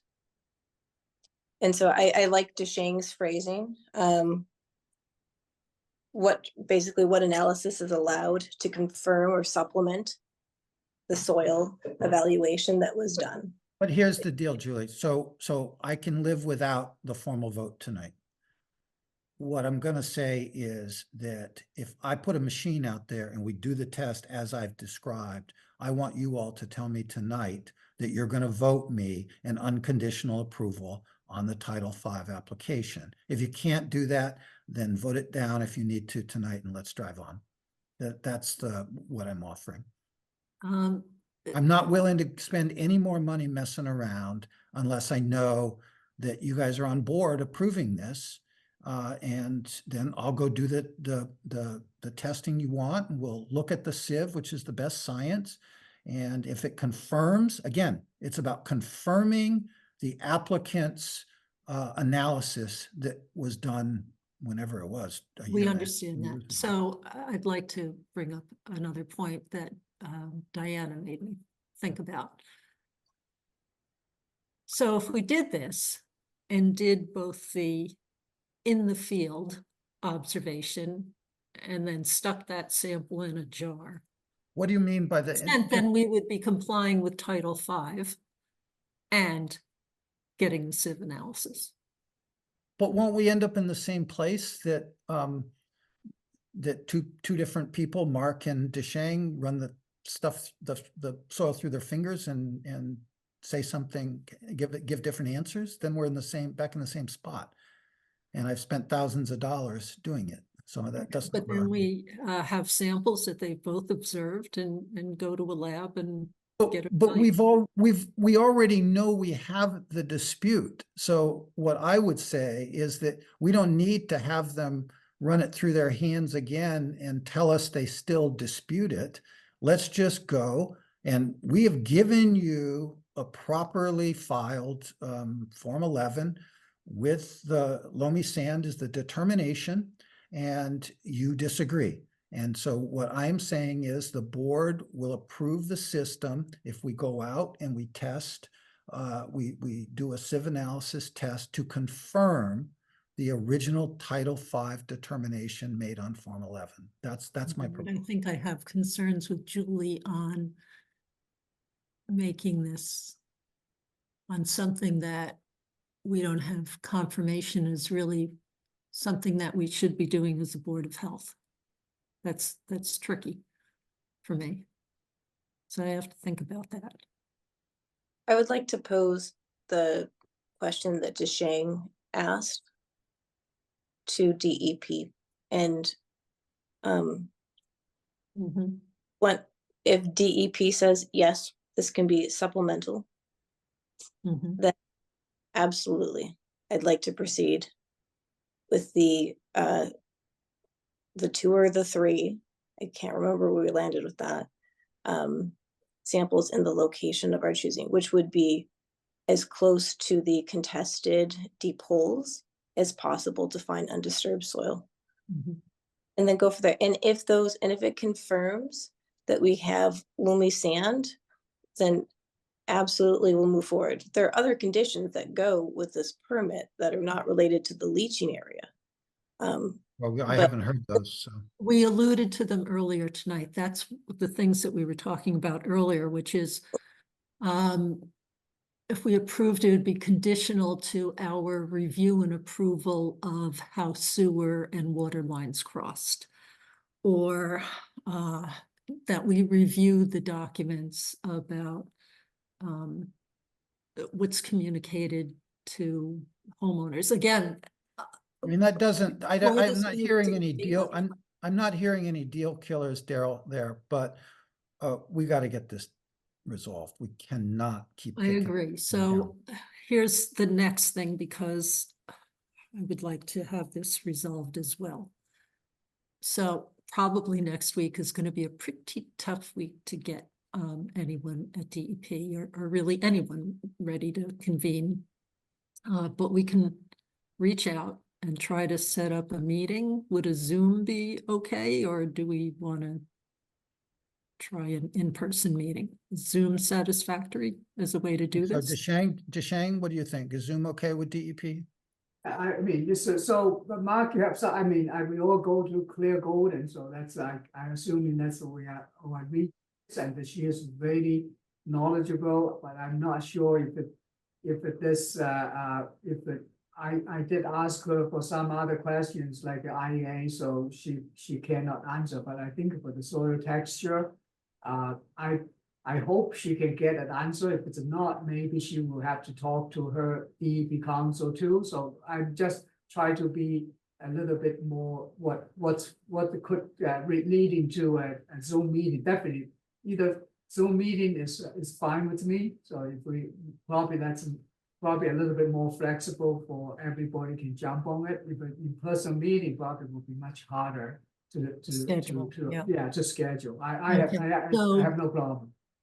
That's one piece of it. And then we have a meeting coming up later in July, but I would be willing, if other members of the board are willing, to set aside hopefully something that we could then take care of in far less time than we spent here tonight. So who you want to reach out to Clear Gold and just set up the meeting? I can send her an email CC to Mark and the board. Just say, well, I'm not going to even post the question yet, but I feel we need to work out our question in the context. Of course, when we have a Zoom meeting, we can always discuss that out. But I think it's better to prepare. So if we can, Julie or whoever, Mark at the board can presenting what you think, and let's all review together. And this, we don't want to go to DEP to fighting there. We want to be a professional, technical to presenting things to solve the problem. So that's what I like I like the approach. I'm not here to definitely dispute anything. To a lot of degree, I understand every single member's concern. I appreciate it very much to to a degree as a professional, and it's not my goal not to solving problems to your satisfaction, even though I believe we did everything correct. But again, so some of this field, we all know the world is it's hard to get 100% agreement, but that's why we need to coming up a solution and procedure so we can get the solution done. We don't want to be limbo forever, and it's not good for the community, good for anybody, for the country. So. Okay. How does the board feel about that approach? Yep, I agree. Let's reach out to Claire, set up the Zoom. Well, so sorry, Julie, can you articulate? Hold on, I the- just want to hear from the whole plan? board so we have a, I think we know where you stand. So Steve and Diana, does that sound like a way through this quagmire? It does. It does sound like a good plan. The only thing that I'm concerned about, and I brought it up before, was I just want to make sure we don't get into a contest between DeShang and Mark. I know they're both professionals, and that's why I'm thinking if we can find someone who's independent to either review the results or I'm not sure how that's going to be done, but I just want to make sure that again, that doesn't turn into a back and forth. Well, or repeat what we already have, sure. Right. I think Bob made that point too. And if I may add too, you'll want to definitely have a chain of custody, and you'll want to make sure you're taking those samples within the 4 feet of soil that are below the soil absorption system. So, and I agree, we should have a neutral person out there as well. I would suggest that we can bring Peter Dillon out. He's the Tetra Tech expert guy, and he can come out and put the shovel in the ground for us. It's not rocket science we're talking about here to do this. But I guess I need to know from you all before we go beyond tonight that if we get those results from the sieve analysis, that I have an approved system. Otherwise, I don't want to go any further. I want to vote, and that's not healthy. But I just can't. We can't keep doing this. We've got to get to an agreement, and I'm trying, but I don't know if we're there or not.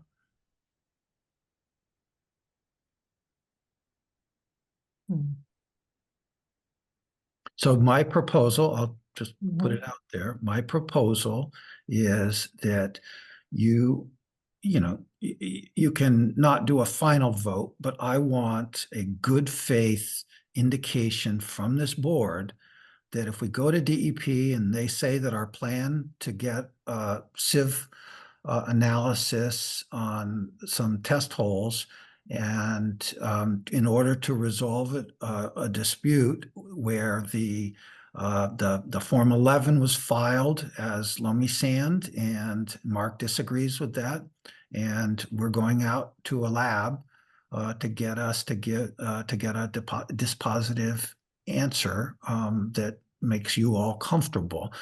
So DEP needs to say that's an okay thing to do. And then we go out and test. And if the test is loamy sand, then you all in good faith are telling me tonight that you're going to approve this system with the aforementioned couple of conditions, that you described, and we can, run through the details of that. Obviously, if you tell me I have to tell the homeowners that the world's going to come to an end, well, I can't accept that, because, you're getting into my ability to sell the homes to people. If you make that scary, it needs to be appropriate. And as I said, we all take the risk of needing to replace our infrastructure, including condo homeowners. So as long as we don't get into a dispute on that, I don't have any problem, Daryl, with a couple of conditions that you mentioned. That one was telling the homeowners that they'll need to reserve, as they I think will know as condo owners, but certainly I'm happy to tell those people that, same way I did at Abbey Road. What was the other issue? Can you remind me, Daryl? Then the sewer line, so. Oh, and that we, Uh, make sure we're compliant with Title V Profile on the of, profiles, yeah. the This- trenches, step trenches, every other person who does step trench systems. We gave those to you, Daryl. We Uh, gave- they didn't look like profiles. They Shang, did- they were sort of. Yeah, it's in the PowerPoint. characterizations, But they didn't. It's in the application. It's in the plan. I'm sure it's there. I can share the plan. I think I have. the No, one no, on- no, I don't want to look at that again. Okay. Look at it. I think I believe I saw the step profiles. No, the only condition that Yeah, we they just weren't, they weren't. They were, I'm struggling for the word. It's been a Well, they very should have had busy week. details on the groundwater, details on the deep holes and so forth, and I'd like to see that as well. We've talked about that before. And those are standard items, so I would assume that they can be worked out. The board also knows that, I mean, we're not spurious on things and we try to be practical, but we're also trying to be protective. I mean, it sounds like we're getting to a few minor issues, so.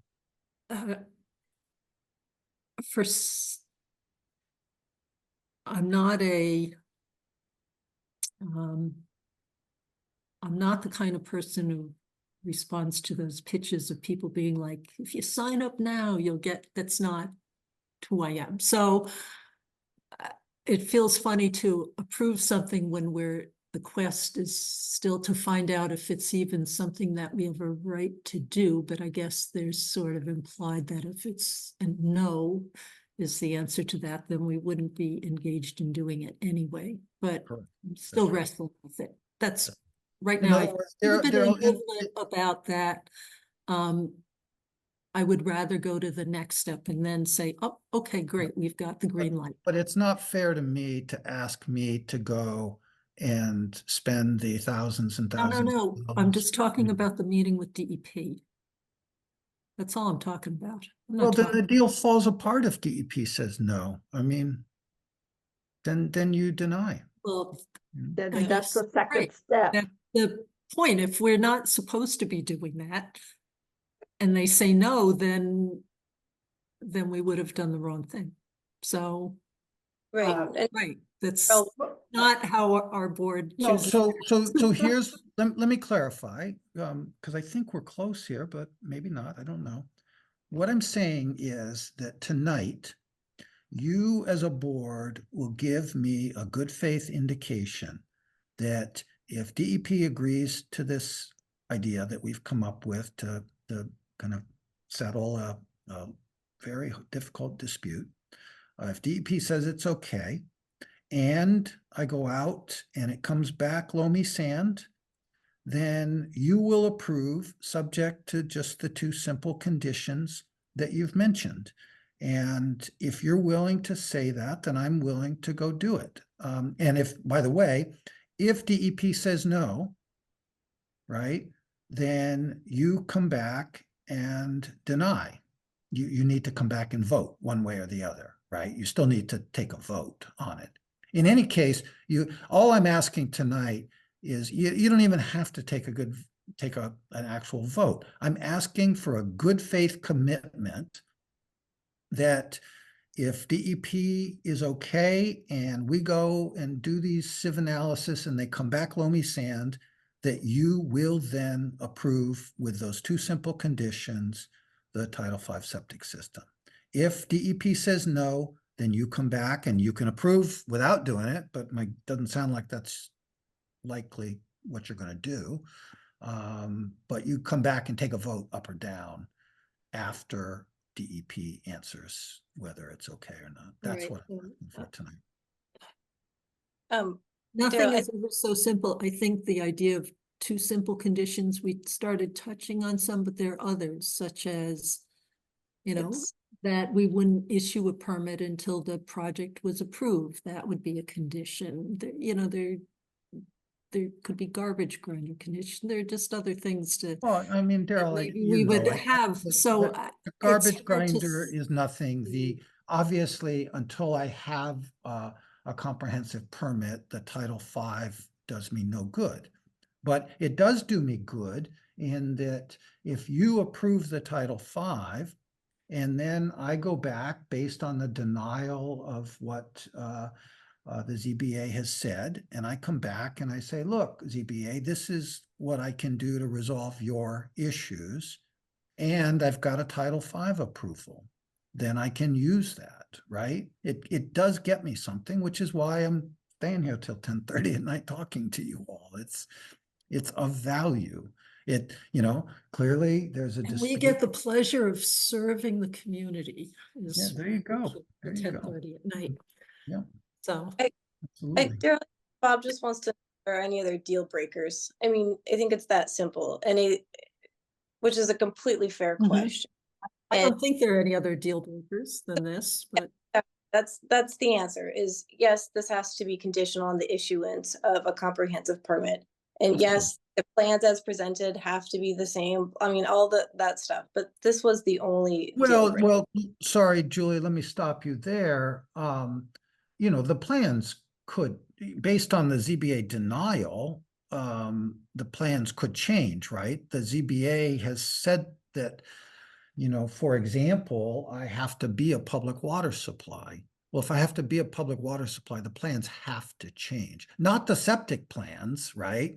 The core infrastructure of the septic stays the same, but the houses, based on the my trying to work with the ZBA to come up with a plan for affordable housing on the site, those could change. But and if the septic itself changes, then obviously I have to come back and we have to, go through whatever.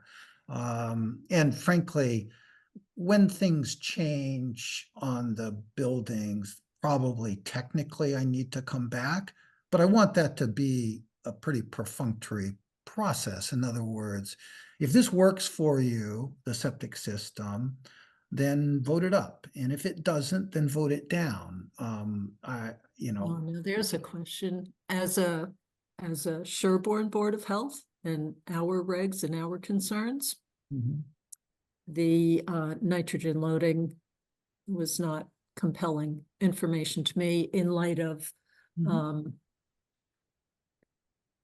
well-established, recognized analytical techniques, specifically mod flow, where Deshang's data from the site was plugged in by Scott Horsley and came up with a very different analysis.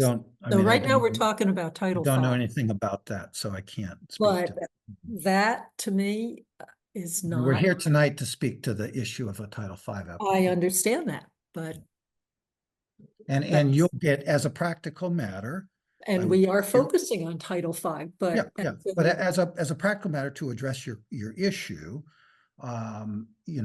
if I go back, if we come to some kind of an understanding with the ZBA at some point through mediation or through the litigation process, which obviously that's where we're going, we'll mediate first. And if we can't figure it out through mediation, then we'll litigate.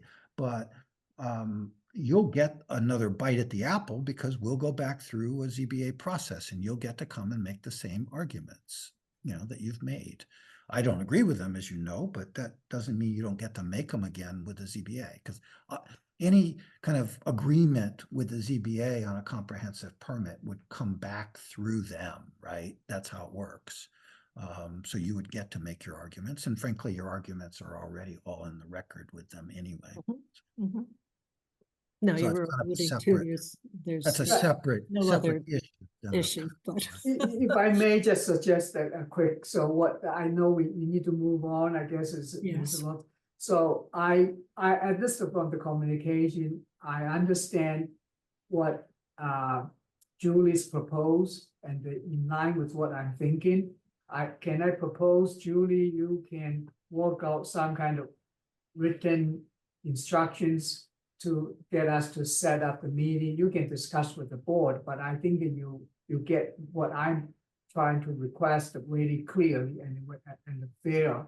And I'm not trying to say, Daryl's, your concern is not a concern. It's just say, well, I think tonight's a focus on this disputed issue on the soil texture and move on. And the other part of it, I don't think we are ready to go to getting into any other sidetrack and dispute it again. And then, so in that one, and I also heard what Mark had to say. So just if you're coming up at this as a fair and it's facts and truth based, I'm happy to review and to talk with Bob to finalize that meeting goal or what are we trying to resolve, rather than go into have another meeting with the dispute at something we don't even know what we are trying to reach. And with the DEP, it's not going to be productive or effective. So in order to get effective, and right now we also discuss the possible two outcomes. DEP may say, hey, no, we cannot use this one, then we're all done. So we have to go through other procedure to dispute DEP, because I, as a scientist and trained it, and together with the peer review, we both agreed that's the scientific methodology. If a DEP cannot even, I'm not saying 100 times I would yield to DEP's decision, because as a human, no matter where, DEP can make mistake. As from my experience, federal government can make mistake. FEMA, I correct FEMA flood plan, I dispute it, and we go to jurisdiction and the court case. I have been through all that process. Doesn't mean anybody personal. It's just say that's our legal system. That's all we all respect. You mostly you grow up here. I come in here. I appreciated that procedure very much, because I come in from dictatorship country. I mean, originally, of course, I'm here much longer than I was in China. So, and I start appreciate it, and actually getting myself a much better mindset to solve problems. It's not like I come in with it. I like to say, oh yeah, what I want, give it to me. Oh, that's usual. Or somebody say, okay, go ahead. But I mean, I already understand, and I'm 100% sure all the members here is much more experienced in this legal system and understand that better than me. So therefore, I propose in that. So surely, if the board or you feel can drafting up something to just say what the goal. You seems like get to my point. I get Bob's point very well. Just say any other things you want to put in, including what Mark said. Well, we need a third party person. Peter is okay, so that's what his peer review. He understands the whole dispute project pretty well. I have nothing. I'll hire any brand new. Nobody know nothing about this project coming in. It will have much more harder fitting in. That's what my concern is. Not like I have something against or in one person or the other one, but that's what for your consideration from my perspective.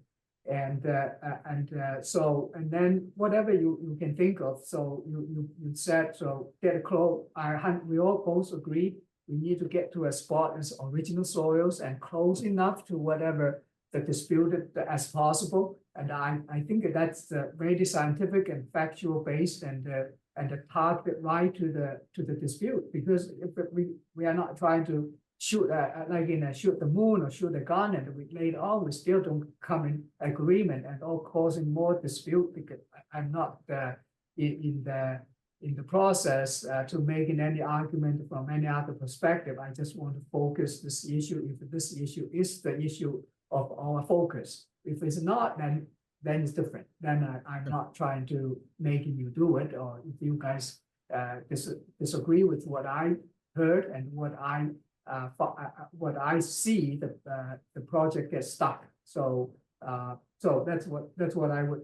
Then if we come in agree, then we contact DEP, set up a Zoom meeting. Whatever the result coming out, we will have to deal. Doesn't mean that's the end of the world. Let's just say that's just the beginning of the world. I know we hope it's the end of the world, finish of the dispute, but it could be a process. We have to proceed with another procedure, because so it's not, DEP doesn't rule the world. They are just one of the linking point. You can go further. So as we all know. So.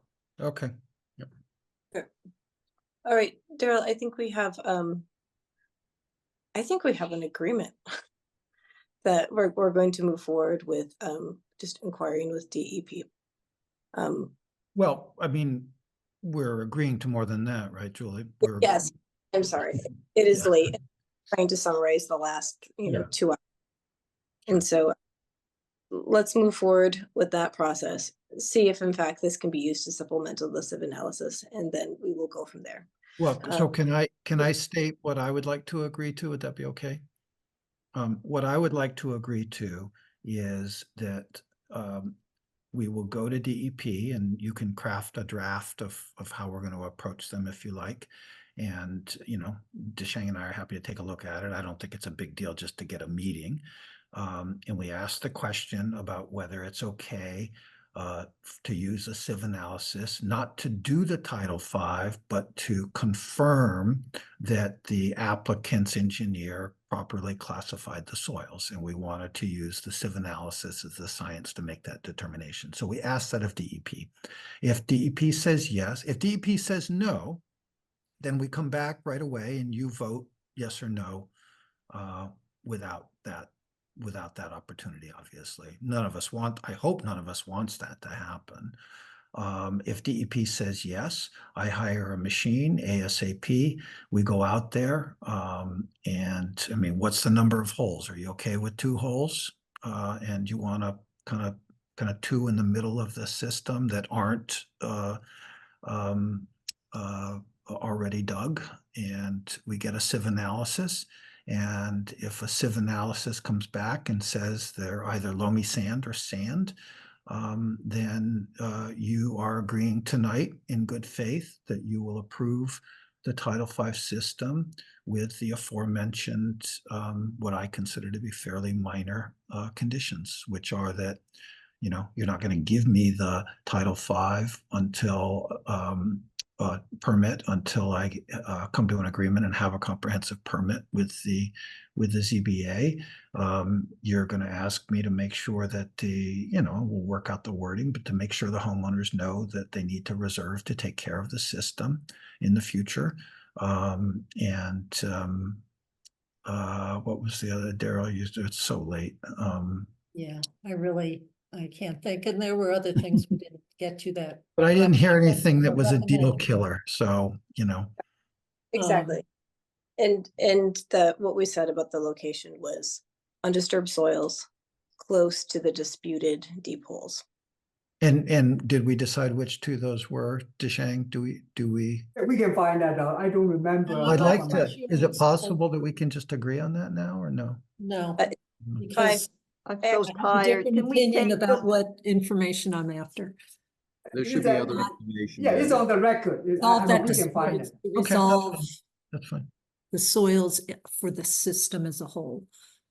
But we So, have an agreement that if we can get the soil determination this way, that you guys are going to approve the system. That's what I want to, in good faith, here tonight, from the board. We don't have to take a vote, but I just want that good faith commitment in order that I go spend the money to do this. no, I understand. And the time, frankly. Yeah, no, that makes sense. That passes muster for me. How does it feel for the rest of the board?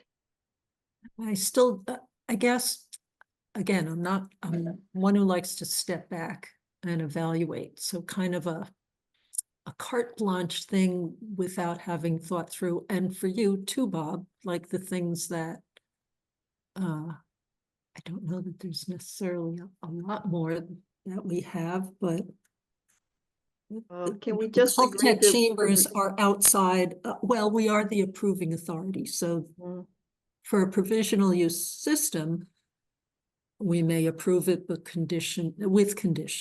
That is part of Title V. We haven't explored the choosing to use the discontinued Caltech chambers that are discontinued for a reason because they have a high failure rate, but again, I think our deal feels like it's falling apart. assessing other things. So just for a long-term, more effective system for the owner's benefit, you being the owner in the short term and others being the owner in the long term. So it's a little hard for me to think at this late hour to pinpoint, like, are there any other things that would say, oh, that has been an Okay. issue? Have to identify. We just do the meeting? Can't we just do the meeting and then move ahead from there? What is, I'm not sure what. Well, I'd be comfortable with that. I'm so tired. I can't think. I'm Yeah. done. I would say, I'm Daryl, so it- done. I'm so it- done. it's very late. I think that we move forward. I think we actually do have a mutual understanding, and Mhm. I move forward with this. And again, the intention here was to get clarity where there wasn't clarity. Yes. And we, instead of just turning this down, we wanted to work towards that process. That is exactly what we're doing. I feel satisfied with that process. But I think Diana saying, yes, let's move forward.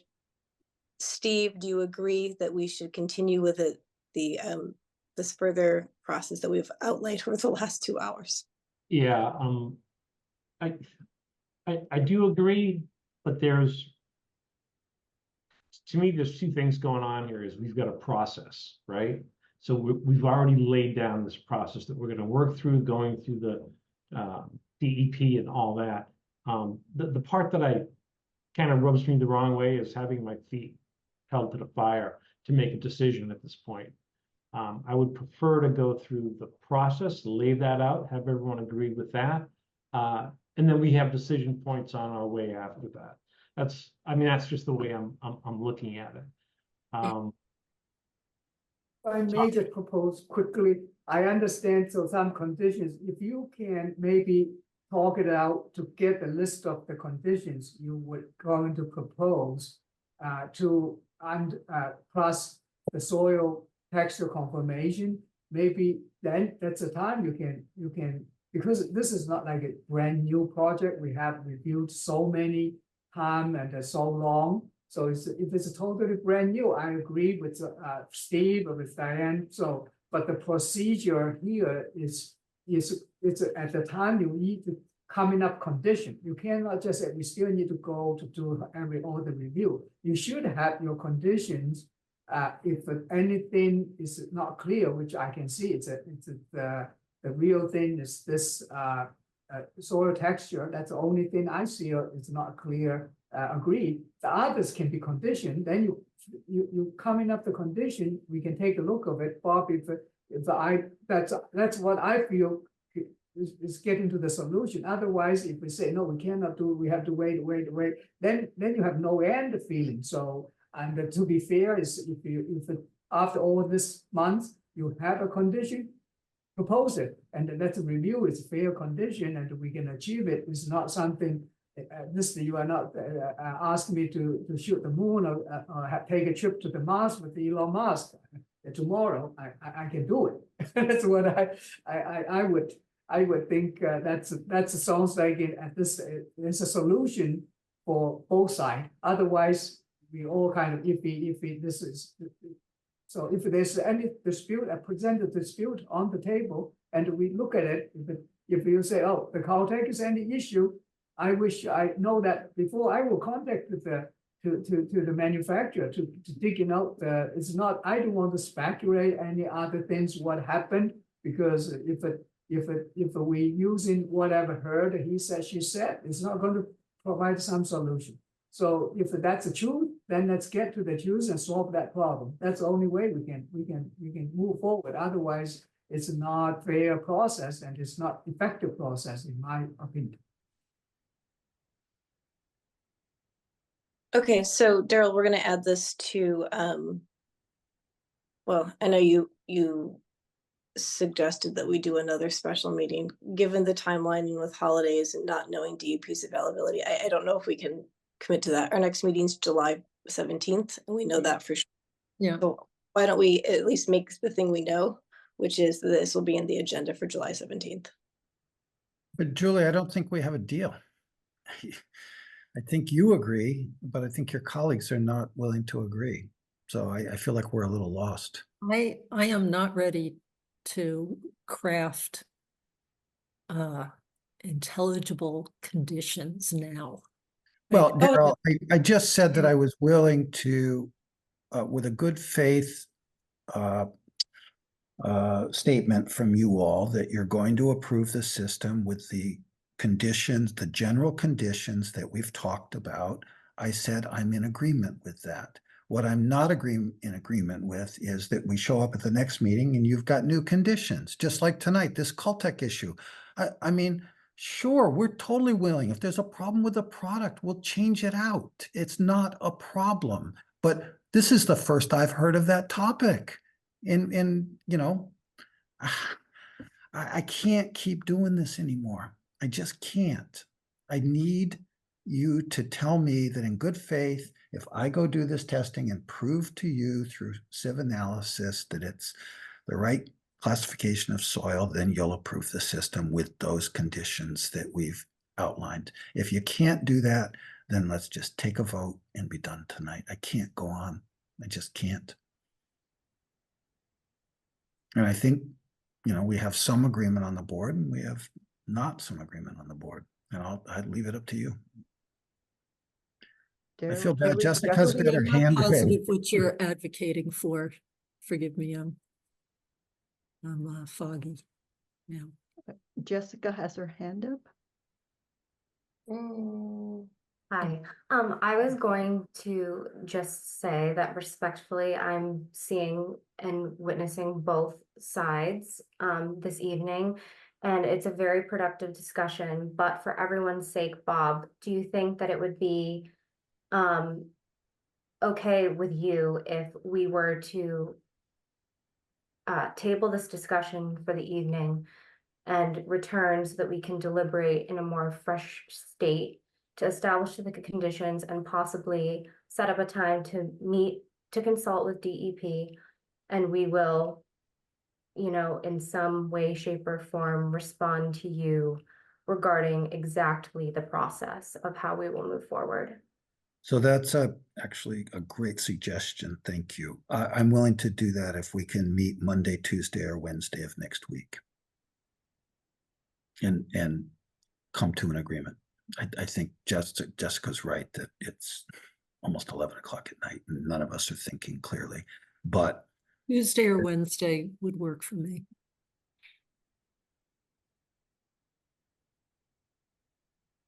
I think that works for me. I have to actually check. Yeah, I'll be in Wednesday California, would be so ideal. maybe. I'm going to be taking care of my parents, so Oh, not great, but yeah. I'll be around. thank you all. Sorry, Steve, I missed what you said. Oh, I just said I'll be around. Oh, okay. I have availability. And Daryl, do you know if Rebecca will be around? I can't recall how long she was gone. I think she's back by then, but I don't remember I exactly. do believe Dr. Honeywell will be back at that time.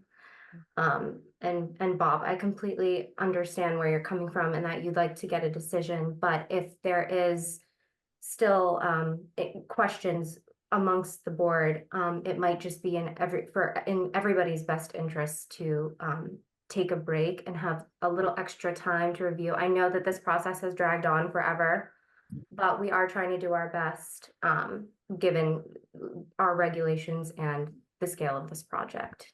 No, I think what you're saying, Jessica, is we need to have the proverbial sleeping on it. Yeah, we all need a little clear our minds. Respectfully and professionally, yes. Yes, Yeah. please. I hear you. Thank you for the suggestion. Did you all want to do it Tuesday or Wednesday? I'm available either night. Okay, and so Diana, would night work for you, and does that work for everybody? Well, it would probably be what, 7 o'clock? So it'll be 4 o'clock in the afternoon on the West Coast, Dana. Yeah, that might be tough for me. My parents eat dinner at 4:30 and I'm the cook. That's why I was wondering. I can go later if that suits people. I'm really flexible. So you guys figure it out. I might be able to do during the day, given that it's pre-holiday and things wise. I could be available at any time. The only thing I can't do Tuesday or Wednesday would be between noon and 2 on Tuesday. Other than that, anytime works for me. What about 3 3 o'clock on Tuesday or Wednesday? or Wednesday, either one. And then that would be noonish. Are you making lunch at that time, Diana? No, they eat at 11:30, so that's after Oh. lunch. Oh, okay. Hey, things change when you're like close to 100. All right, Julie, how does that work Yeah. for, okay, Yeah. and Steve? Any chance or you're? Yeah, I think I'm good. Wednesday's better for me. Okay, so Wednesday, 3 o'clock, 3 o'clock, that's Eastern fine. Standard I will Time? send out an email to you all with the Thank date you. and time. Thank you, Jen. And if there's any opportunity, do you think there's any chance we could get with Claire Tuesday or Oh. Wednesday? I could Actually, look that'd into be- that for you, Bob, Yeah. certainly, and follow up. I can't promise anything, but I'll do my best. Yeah, that would be great Yeah, if we that would could, be you know, nice. yeah, boy, that would make Wednesday's meeting more productive, I think. Yes.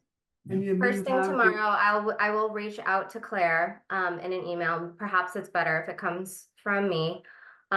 Just We're gonna have to post this as soon as. that separation. I could absolutely do that. I will loop in the town clerk tomorrow, and we could set the time for Wednesday at 3. And I will follow up with you all regarding any correspondence if with Claire's availability, or even if she might be able to join us for the Wednesday meeting as well. if it's a daytime, right, so at 3 o'clock, so if she's not on vacation. But I saw that we're trying to come in up, if we ask Claire is just available to participate, or we are going to presenting her some kind of question as we discussed. That's the one I'm actually, rather than rush that her to this, we have to agree with what question we're going to ask her. And make that if Jessica, if we can work with the Julie and the board and to send us like a draft of what the question we're trying to resolve with the Claire and DEP. Mhm. And Yeah. I can be available to help consult on this whole matter, so feel free to make sure you include me. Absolutely, Mark. Great. Well, thank you That's- all. I appreciate it. I'm sorry this has been so hard. But, Mhm. We do appreciate your patience, and we are trying to do our absolute best. But I just want to say that I definitely think that threatening litigation, as frustrating as it might be, is scary and frustrating and very nerve-wracking for us all. So if we could try to avoid that in the future, I think that would be very productive yeah. in well, everyone's best interest. none of us want that for sure. All right, any chance anyone wants to make a motion to adjourn?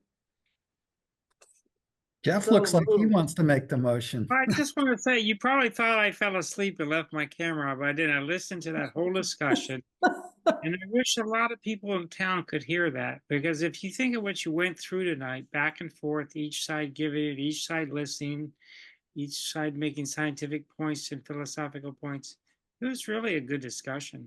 I mean, this was really a tribute to Bob's team and to the Board of Health. So thank you. Yeah, thank you. I agree. I really appreciate the discussion tonight to the truthful and honest way trying to reach in the common goal. I think that's what we need. I hope I haven't get chance to listen to the presidential dispute, not dispute. If you discussion. I can really believe want it, to listen. that's how most projects go for us in town, is we just try to figure out what the choices are. If you do A, then you can do B, but if you want C, you have to do D. So that's how we spend. Yeah, most we of need the time. open-minded to. Doesn't really feel try. like it lately, but that is the norm. Also, if I may, That's the for the fun part. record, please excuse my unintentional screen share. I tried to make informed decisions, and so I was pulling up context for myself so that I might better understand the discussion. Sure. So No Daryl, problem. did you Didn't make the look like all the motion? fun And stuff, like the web page. So, yeah, did well- you make the motion for us to adjourn so that I I could? asked if anyone would like to. Oh, so moved. I Seconded. will All Oh, right. We could all say a collective aye to that. Aye. Aye. Aye. Thank you all. Yeah. Thank you. I will Good be in night. touch. Have See a you- good night, see you everybody. Wednesday. Thank you. good night. Good night. Bye. Great move.